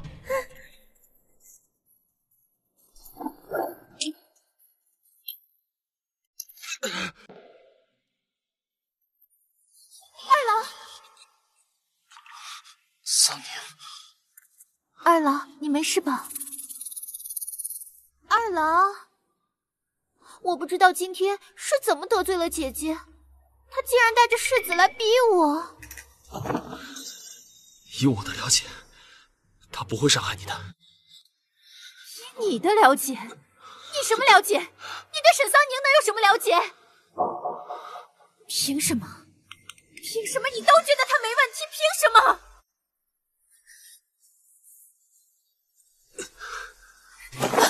小心！夫君，你没事吧？我。桑宁和兄长，他们怎么会？二郎，你刚刚为什么要帮着沈桑宁说话？明明我才是你的妻子呀！你是我的妻子，宁宁是兄长的夫人，这到底是怎么回事？来人，把二少夫人给我关进翠竹院，没有我的命令，不得外出。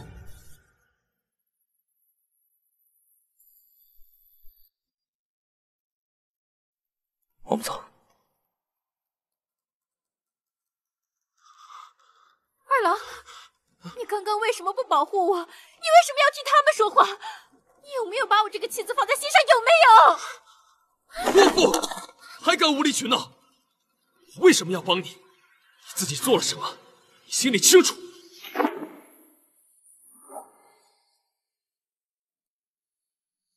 夫人，我去母亲那儿一趟，报个平安。你先回院中等我。夫君，来人，快叫府医！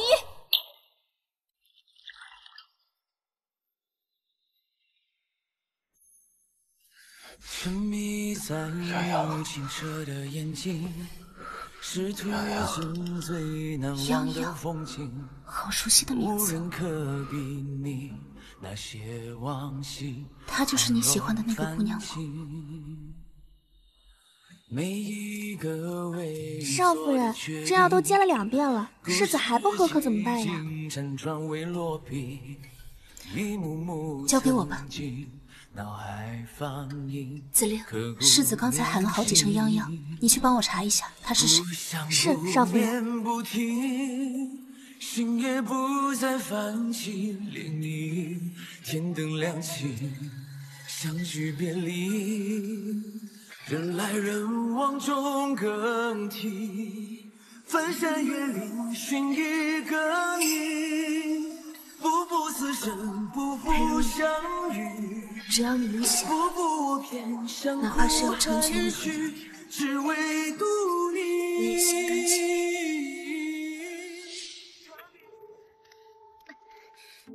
二少夫人，还请回去，过2日你就要被流放庄子了。若有了偏差，我们可担不起。素云，素云！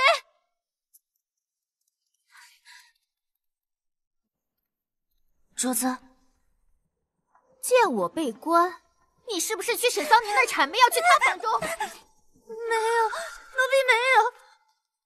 奴婢听说子陵在找一个叫泱泱的，我听说这名女子是世子殿下昏迷的时候叫出来的名字。奴婢确认清楚，马上回来同您汇报了。原来这裴如眼心中另有他人呀，怪不得我上辈子会被裴如眼冷落，看不出他还是如此长情之人。两世都心甘情愿为那女子守身。主子，咱们也要跟他打听打听吗？不用，添堵的是沈桑宁，我们只需要看他的笑话就好。你去伯府把我娘请过来，告诉她我有要事相商。是。沈桑宁，你现在是世子夫人，可那又怎么样呢？还不是跟我上一世一样，被裴如烟冷落，最后孩子都没有，下场凄惨。只要我现在牢牢守住裴彻妻子的位置，等我生下了孩子，这世子夫人的位置迟早都是我的，是我的。妙姨呀，这是怎么了？怎么被关在院子里，不能出去了？娘，都是沈桑宁，都是那个贱人害我被禁足的呀！娘，娘，你也知道，这之前二郎都是对我百依百顺的，可是现在他的态度变化好大，连我被禁足，他都未曾帮我说过半句话。娘，您经验丰富，您快帮帮我，您快教我怎么才能挽回二郎的心呀！娘，妙妙啊，你平时都哄着彻儿一些，男人嘛，有的时候就是孩子脾气，你只要多顺着他的意，多在他面前表现得温柔乖巧些，他慢慢就会回心转意了。这是扶春粉，你拿着。有的时候男人也是需要一点小手段来唤起他的兴趣，不过你要小心的用着，不要太过火了。谢谢娘，谢谢娘，娘可真是我的救星呀！娘这一辈子也只能从你爹那儿给你挣些微薄的家产，但你不一样，你是名正言顺嫁到国公府的，只要比那个沈桑宁先一步给国公府生下长孙，母凭子贵，你的地位才能稳稳当当。娘，你放心吧，那个沈桑宁呀，她生不出孩子的。你为什么如此确定？娘，我可听说呀，那个裴如眼真正喜欢的是一个叫做泱泱的女人，她连昏睡的时候可都喊着那个女人的名字呢。这入府呀，已经3月有余，她都未曾跟沈桑宁同房。她现在瞧不上沈桑宁这个贱人，以后呀，也一定瞧不上。泱泱，我怎么觉得这名字这么耳熟呢？我一定会比她先生下孩子的。妙姨呀，泱泱不是别人，泱泱是沈桑宁啊！什么？当年沈桑宁母亲还活着的时候，就经常唤她为泱泱。自她母亲去世以后，在府中，你爹也是不待见她，这个名字就再也没有人提起过。泱泱是沈桑宁，泱泱是沈桑宁，泱泱是沈桑宁！为什么？为什么？妙姨，你这是为何？为什么？为什么又是他？他怎么处处都要阻碍我？原来上一世裴如烟冷落我，造成我悲惨人生的人是他，凭什么我2世都过得不如他？娘，你帮帮我！娘，我绝对不能输给沈桑宁，我绝对不能输给他！孩子，你是我的女儿，我怎么会不帮你呢？只要你以后能过上荣华富贵的生活，你让我干什么，我都愿意。好，娘，5日之后就是京郊围猎了，到时候沈桑宁他一定会去的，可以在他的马上做手脚，我们让他连人带马一起摔死在悬崖下面，一了百了了。这会不会太过了？娘，你就忍心看着我一辈子都被他踩在脚下，我的孩子一辈子都被他踩在脚下吗？如果不这么做的话，我跟我的孩子就再也没有出头之日了呀！娘都听你的。你身体还没好利索，这是要去哪儿？围猎过2天就要开始了，圣上让我去盯着点，避免发生意外。可是你的病还没好，就不能……放心吧，我处理完会尽快回来。主子，马车到了。走了。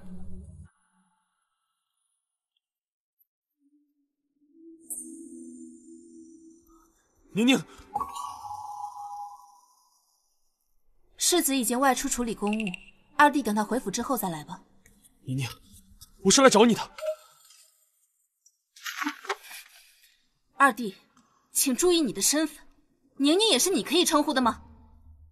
宁宁，我从上次被砸后，脑海中就一直闪过我们曾经在一起的片段。莫不是把他砸得有了前世记忆？我闭关了几日，想清楚了，是我娶错了人，我娶的不该是沈妙意，而是你。我不知道为什么，你就成为了兄长的妻子。这一切还来得及，我们闭嘴！我听不懂你在说什么。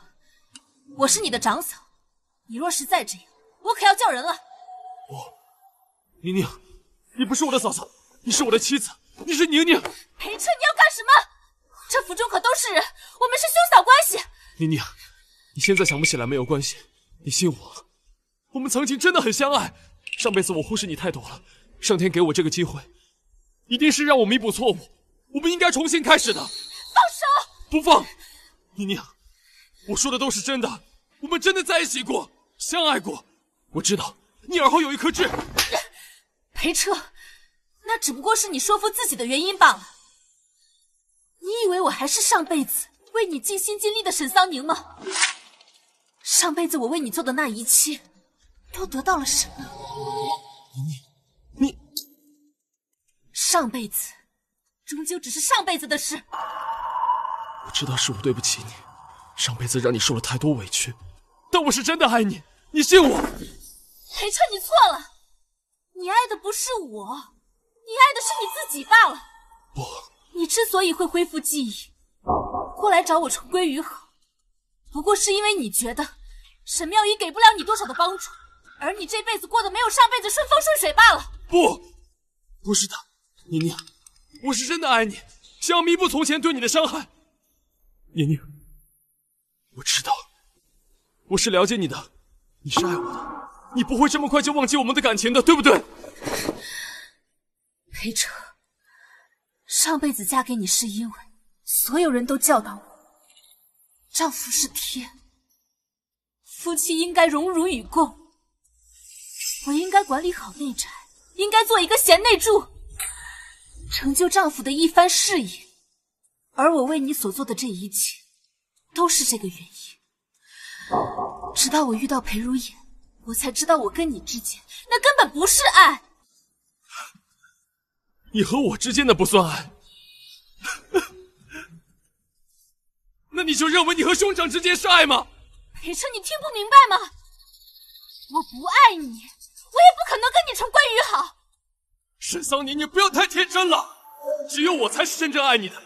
你以为兄长他真的爱你吗？他心中早就有了别人，他永远不可能爱上你。裴彻，你不要再挑拨离间了。我和夫君的关系很好，也不需要你来指手画脚。请你离开。你放开我！放开我！再放开我！你不要以为我在骗你，兄长不爱你的证据就在这里。宁宁，我才是世间最爱你的人，兄长他根本不爱你，你一定是被兄长给骗了。裴彻，你疯了！宁宁，你看，这便是兄长日思夜想之人。我与夫君相识较晚，若早年有心爱之人，实属正常。你也是三妻四妾之人，你有何资格说这些？你别再自我安慰了。这些都是兄长珍藏多年，都是那女子的物品。他每年都会花费大量时间和金钱，专门找人修缮。那都是过去的事情了。你拿这些东西特意给我看，无非不就是想要刺激我吗？无论你说什么，无论你做什么，我都不可能相信的。这香囊便是那女子所赠，即便已经失去了香味，兄长也倍感珍惜。还有这手绢，据说是那女子亲手所绣，前些年我只是碰了一下，便遭到兄长的严厉呵斥，可见兄长对她用情极深。裴彻，那都是过去的事情了。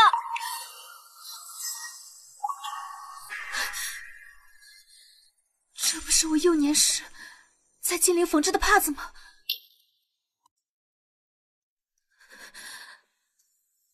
这不是……小姐，你还有这耳坠呢？兴许掉哪儿了吧？我的耳环吗？还有这耳环，也是那女子的物品，哪怕仅剩一只，兄长都会仔细收好。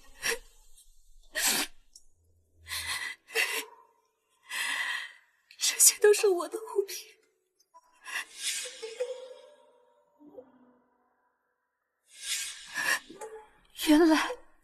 原来裴如眼从始至终爱的人都是我。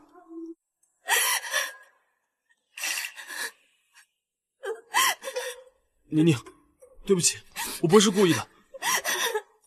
兄长会收集爱慕女子的物品，以后我也会仔细收集你的东西的。不哭。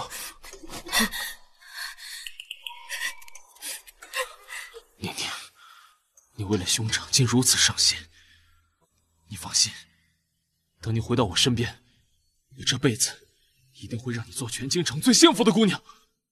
少夫人，子菱，裴如眼呢？我要去见他。我刚想和您说呢，陈叔说这2日狩猎场繁忙，世子就不回来了，到时候直接和夫人在狩猎场相见。好，那就狩猎场相见。我也有重要的事情要跟他说。子菱，狩猎场毕竟风寒大，你去准备些袄和汤婆子，我去马车上等你。好。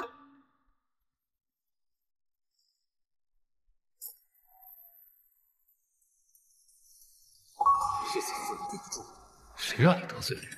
有人想要你的命！等等，谁让你走的？主子，柳夫人说一切顺利。沈桑宁，这次狩猎场你就等着有去无回吧。主子，不好了，我去接夫人，得知夫人被人接走，如今往悬崖去了。什么？珍珠，你去跟上说，我有重要的事情，不能参加狩猎了。等狩猎结束后，我主动请罪。刚刚夫人还在呢，怎么一转眼就不见了？你是怎么做守卫的？已经派人快马加鞭通知世子了。怎么回事？沈桑宁出什么事了？有人冒充马夫，将少夫人带走了。什么？往哪个方向去了？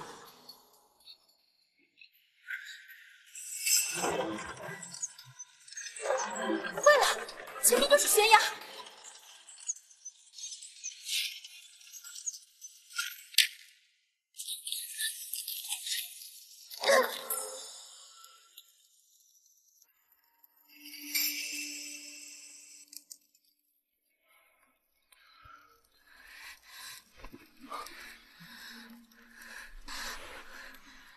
夫君，你怎么会在这儿？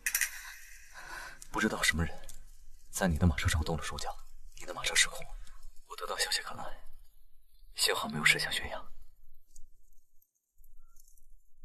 我们掉到山洞里了。不过你放心，我已经放出信号弹，明日陈叔就会带人来救我们。夫君，你又救了我一次。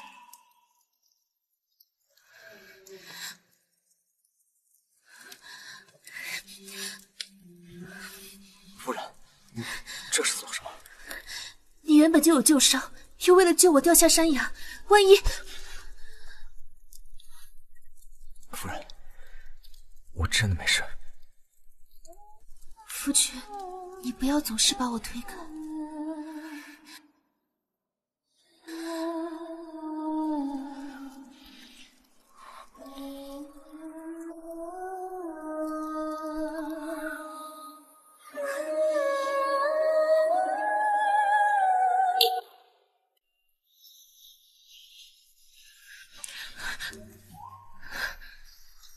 我们不能，这是2个相爱之人才能做的事。夫君，你看，他一个在盒子里，多孤单啊！一对才好。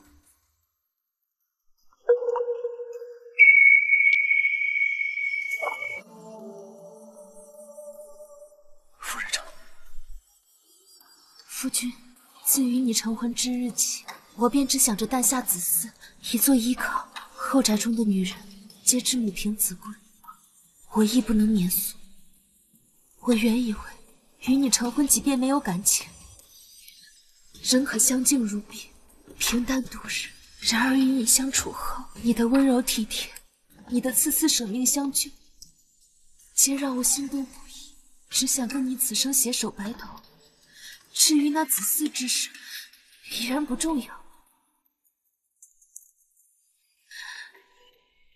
但是阿言，你为何不告诉我，你我早就相识，你就是我小时候在外祖家救下待在身侧的小哑巴呢？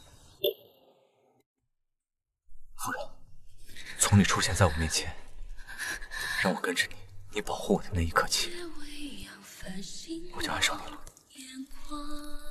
那时我尚未建功立业，在你眼中还是个小哑巴，我怕。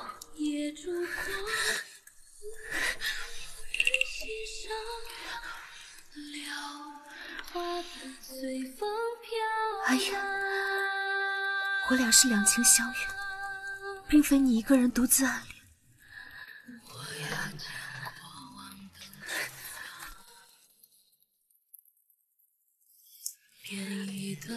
先前同房，并没有仔细看你的伤口，我想看你身上还有精灵留下的伤口吗？有你，背上没有伤，都治好了。好像我第一次见你被打时，并没有喊疼。我那时候觉得你是个不屈的人，后来才知道你是哑巴。那时你在想什么？就算不是哑巴，也不会好。我要让他们痛。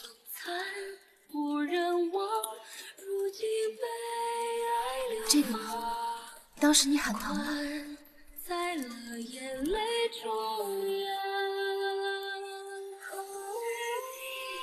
这里疼，我以为你厌恶。我没有。我没有。不要回头了。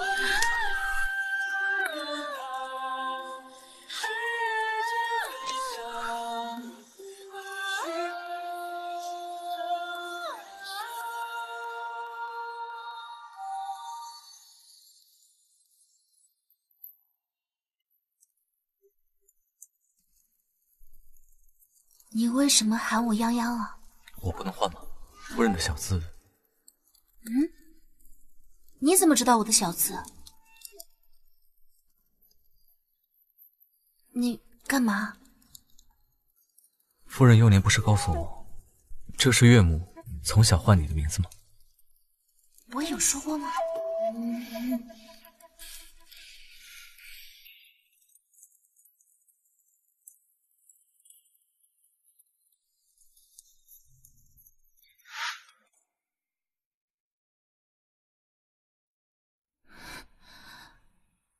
我不是在山洞吗？怎么在新婚夜？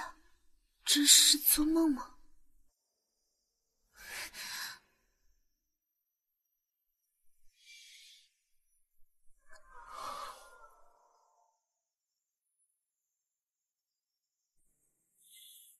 你看起来很高兴啊。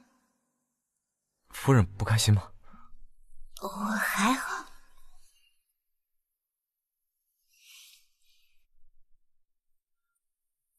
我与夫人只见过寥寥数面，夫人或许不太了解我，但今后我们可以慢慢了解。夫人嫁给我，不用顾虑太多，你想做什么，喜欢做什么，我都不会阻拦。若以后遇到阻碍困难，只管交给我。按照组织，新婚夜是要，但是你我二人还不相熟，夫人。我愿意。你愿意？那你心悦于我吗？这时候纯情的裴如也真好玩，又正经又好欺负，还要装深沉。我心悦夫人，此生绝不拿二钱。那我们熄灯，开始吧。等一下。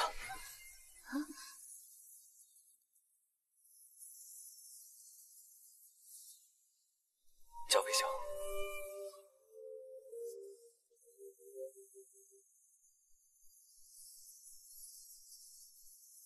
好了。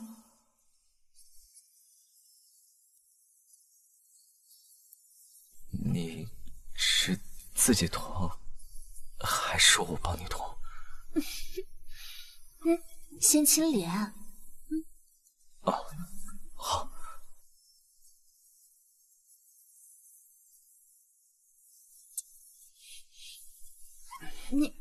你不会还要我教你吧？教？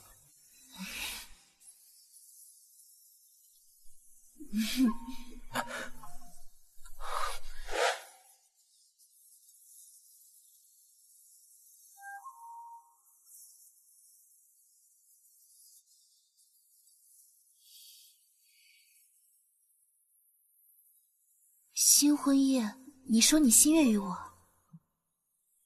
你记起来了？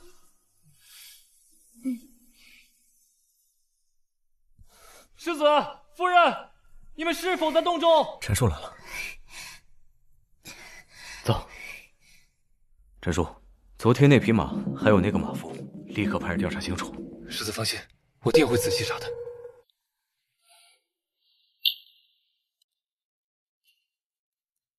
世子，属下已查明，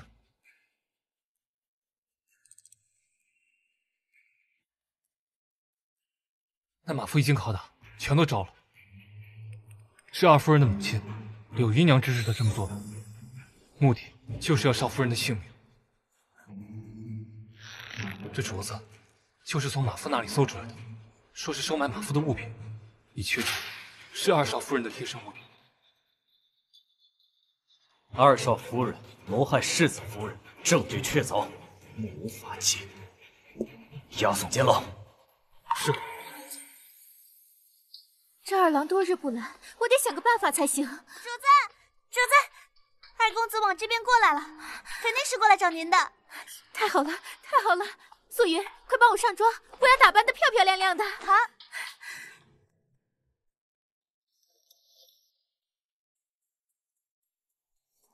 主子，您这般模样，二公子肯定会被你迷住的。二郎，今天我定要让你回心转意。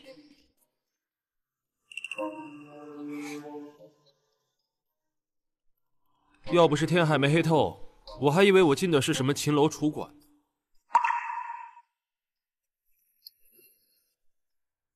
不管怎么说，你我都是夫妻，贬低我对你有什么好处？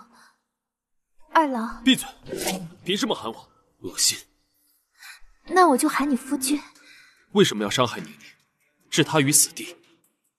你在说什么？我听。还装！沈妙仪，你这是做什么？你我夫妻，我留你过一夜，这在情理之中吧？你竟然还妄想我与你同寝！今晚，我只想要一个孩子，我以后都不会再纠缠你了。我知道你讨厌我，二郎，我只是想要一个孩子。你刚才撒的是什么？覆唇粉呀！二郎，你今晚只能与我同寝了。滚！裴彻，你是不是喜欢沈桑宁那个女人了？你是不是要替她守身如玉？与你何干？喝水有用的话，还用药干嘛？你到现在都想着沈桑宁，我告诉你，她到死都是裴如衍的妻子，是你的长嫂。宁愿刺伤自己，都不愿意碰我，为什么？马夫已经招供了，你和你母亲就在牢中相聚吧。二郎，裴彻，你就这样厌恶我吗？梁氏，我都是被丈夫厌弃的女人。沈桑宁，为什么所有人都围着你转？为什么你没有被摔死？为什么我想要的最后都是你的？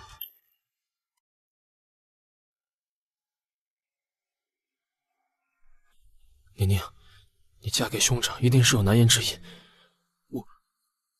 我只要看你一眼就好。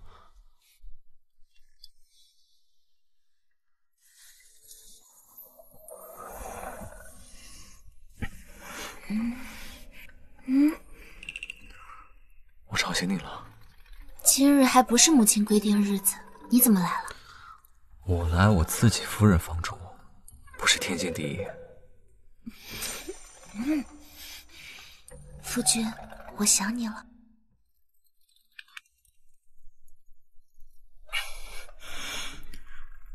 要不，前几日从山上回来，我便腰酸背痛的，都怪你太用力了。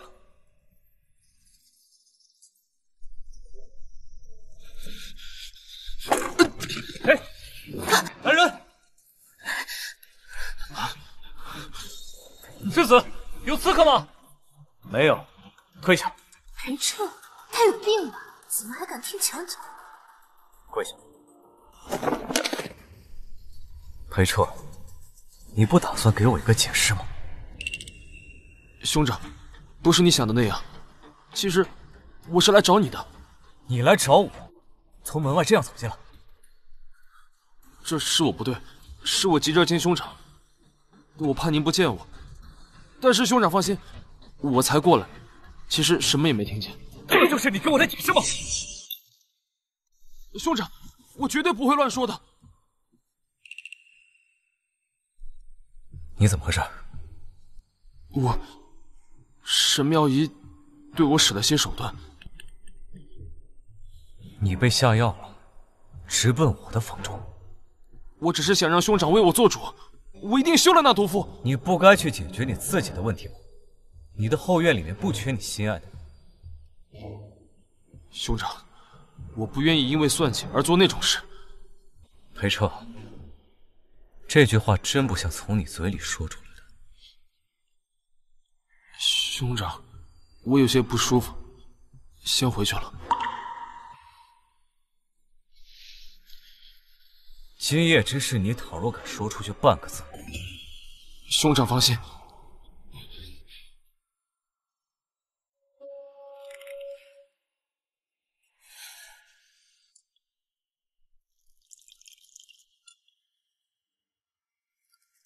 夫君，你喝水吗？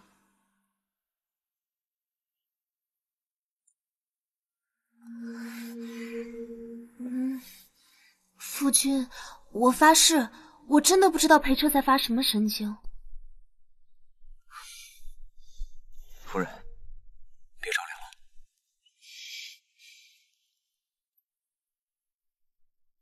夫人，你这么好，我可舍不得让别人看见一眼。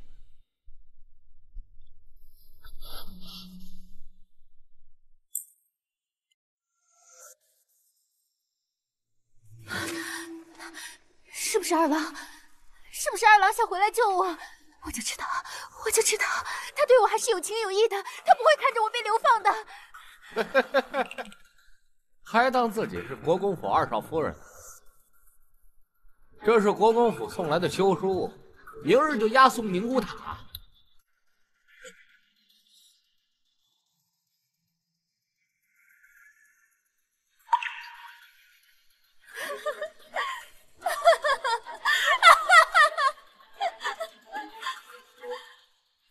娘，我这两世都做错了吗？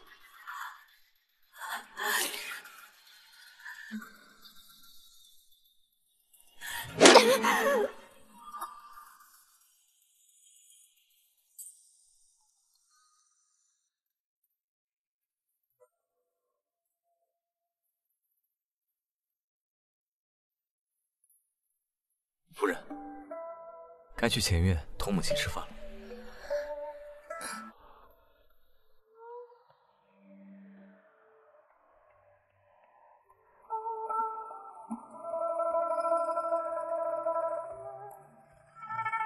沈妙仪收到裴彻的休书后，就在牢中撞墙自尽了。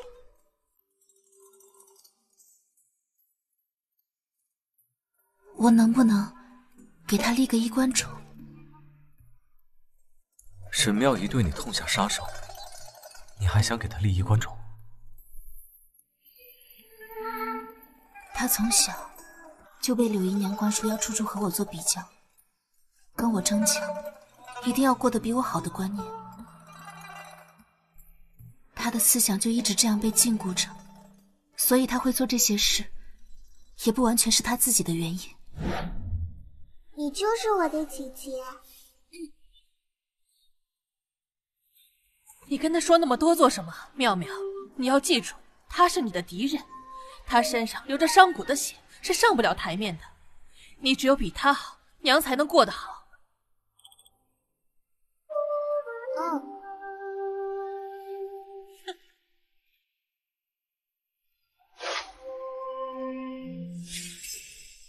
既然她偏爱争强，成婚那日，为何又心甘情愿地嫁给裴彻呢？谁知道呢？兴许他试过了呢。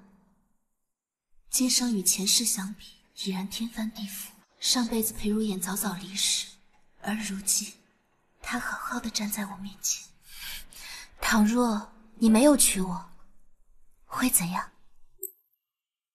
我怕会抑郁而终。他上辈子郁郁而终，就是因为我们的错过。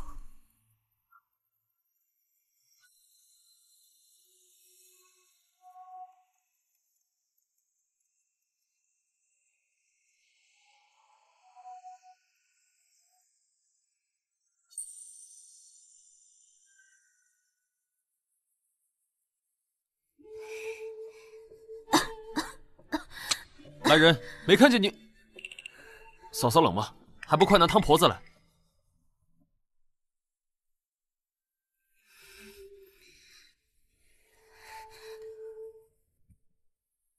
我倒不知二弟什么时候这么贴心了。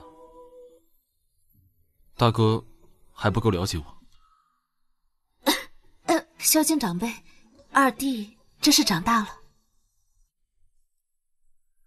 明明妮妮是我的妻子，凭什么是兄长在她身边举止亲密？哎呀，看着你们夫妻俩恩爱和睦，我也放心了。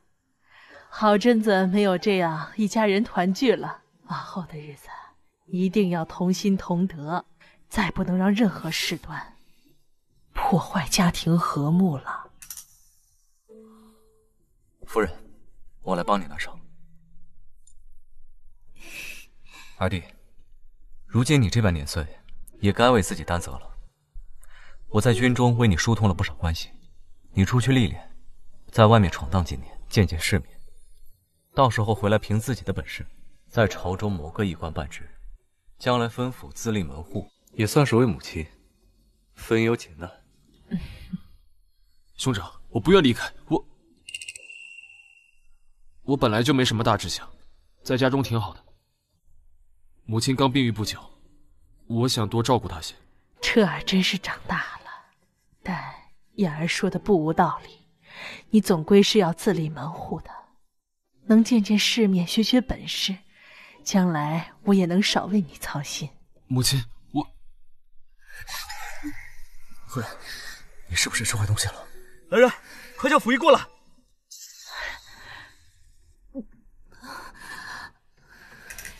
燕儿啊，我看你媳妇儿啊，像是有了身孕了。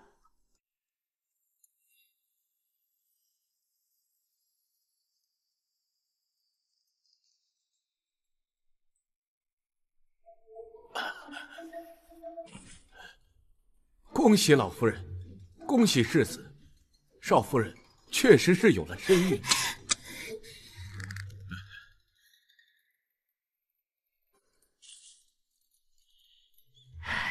燕儿，你要做父亲了。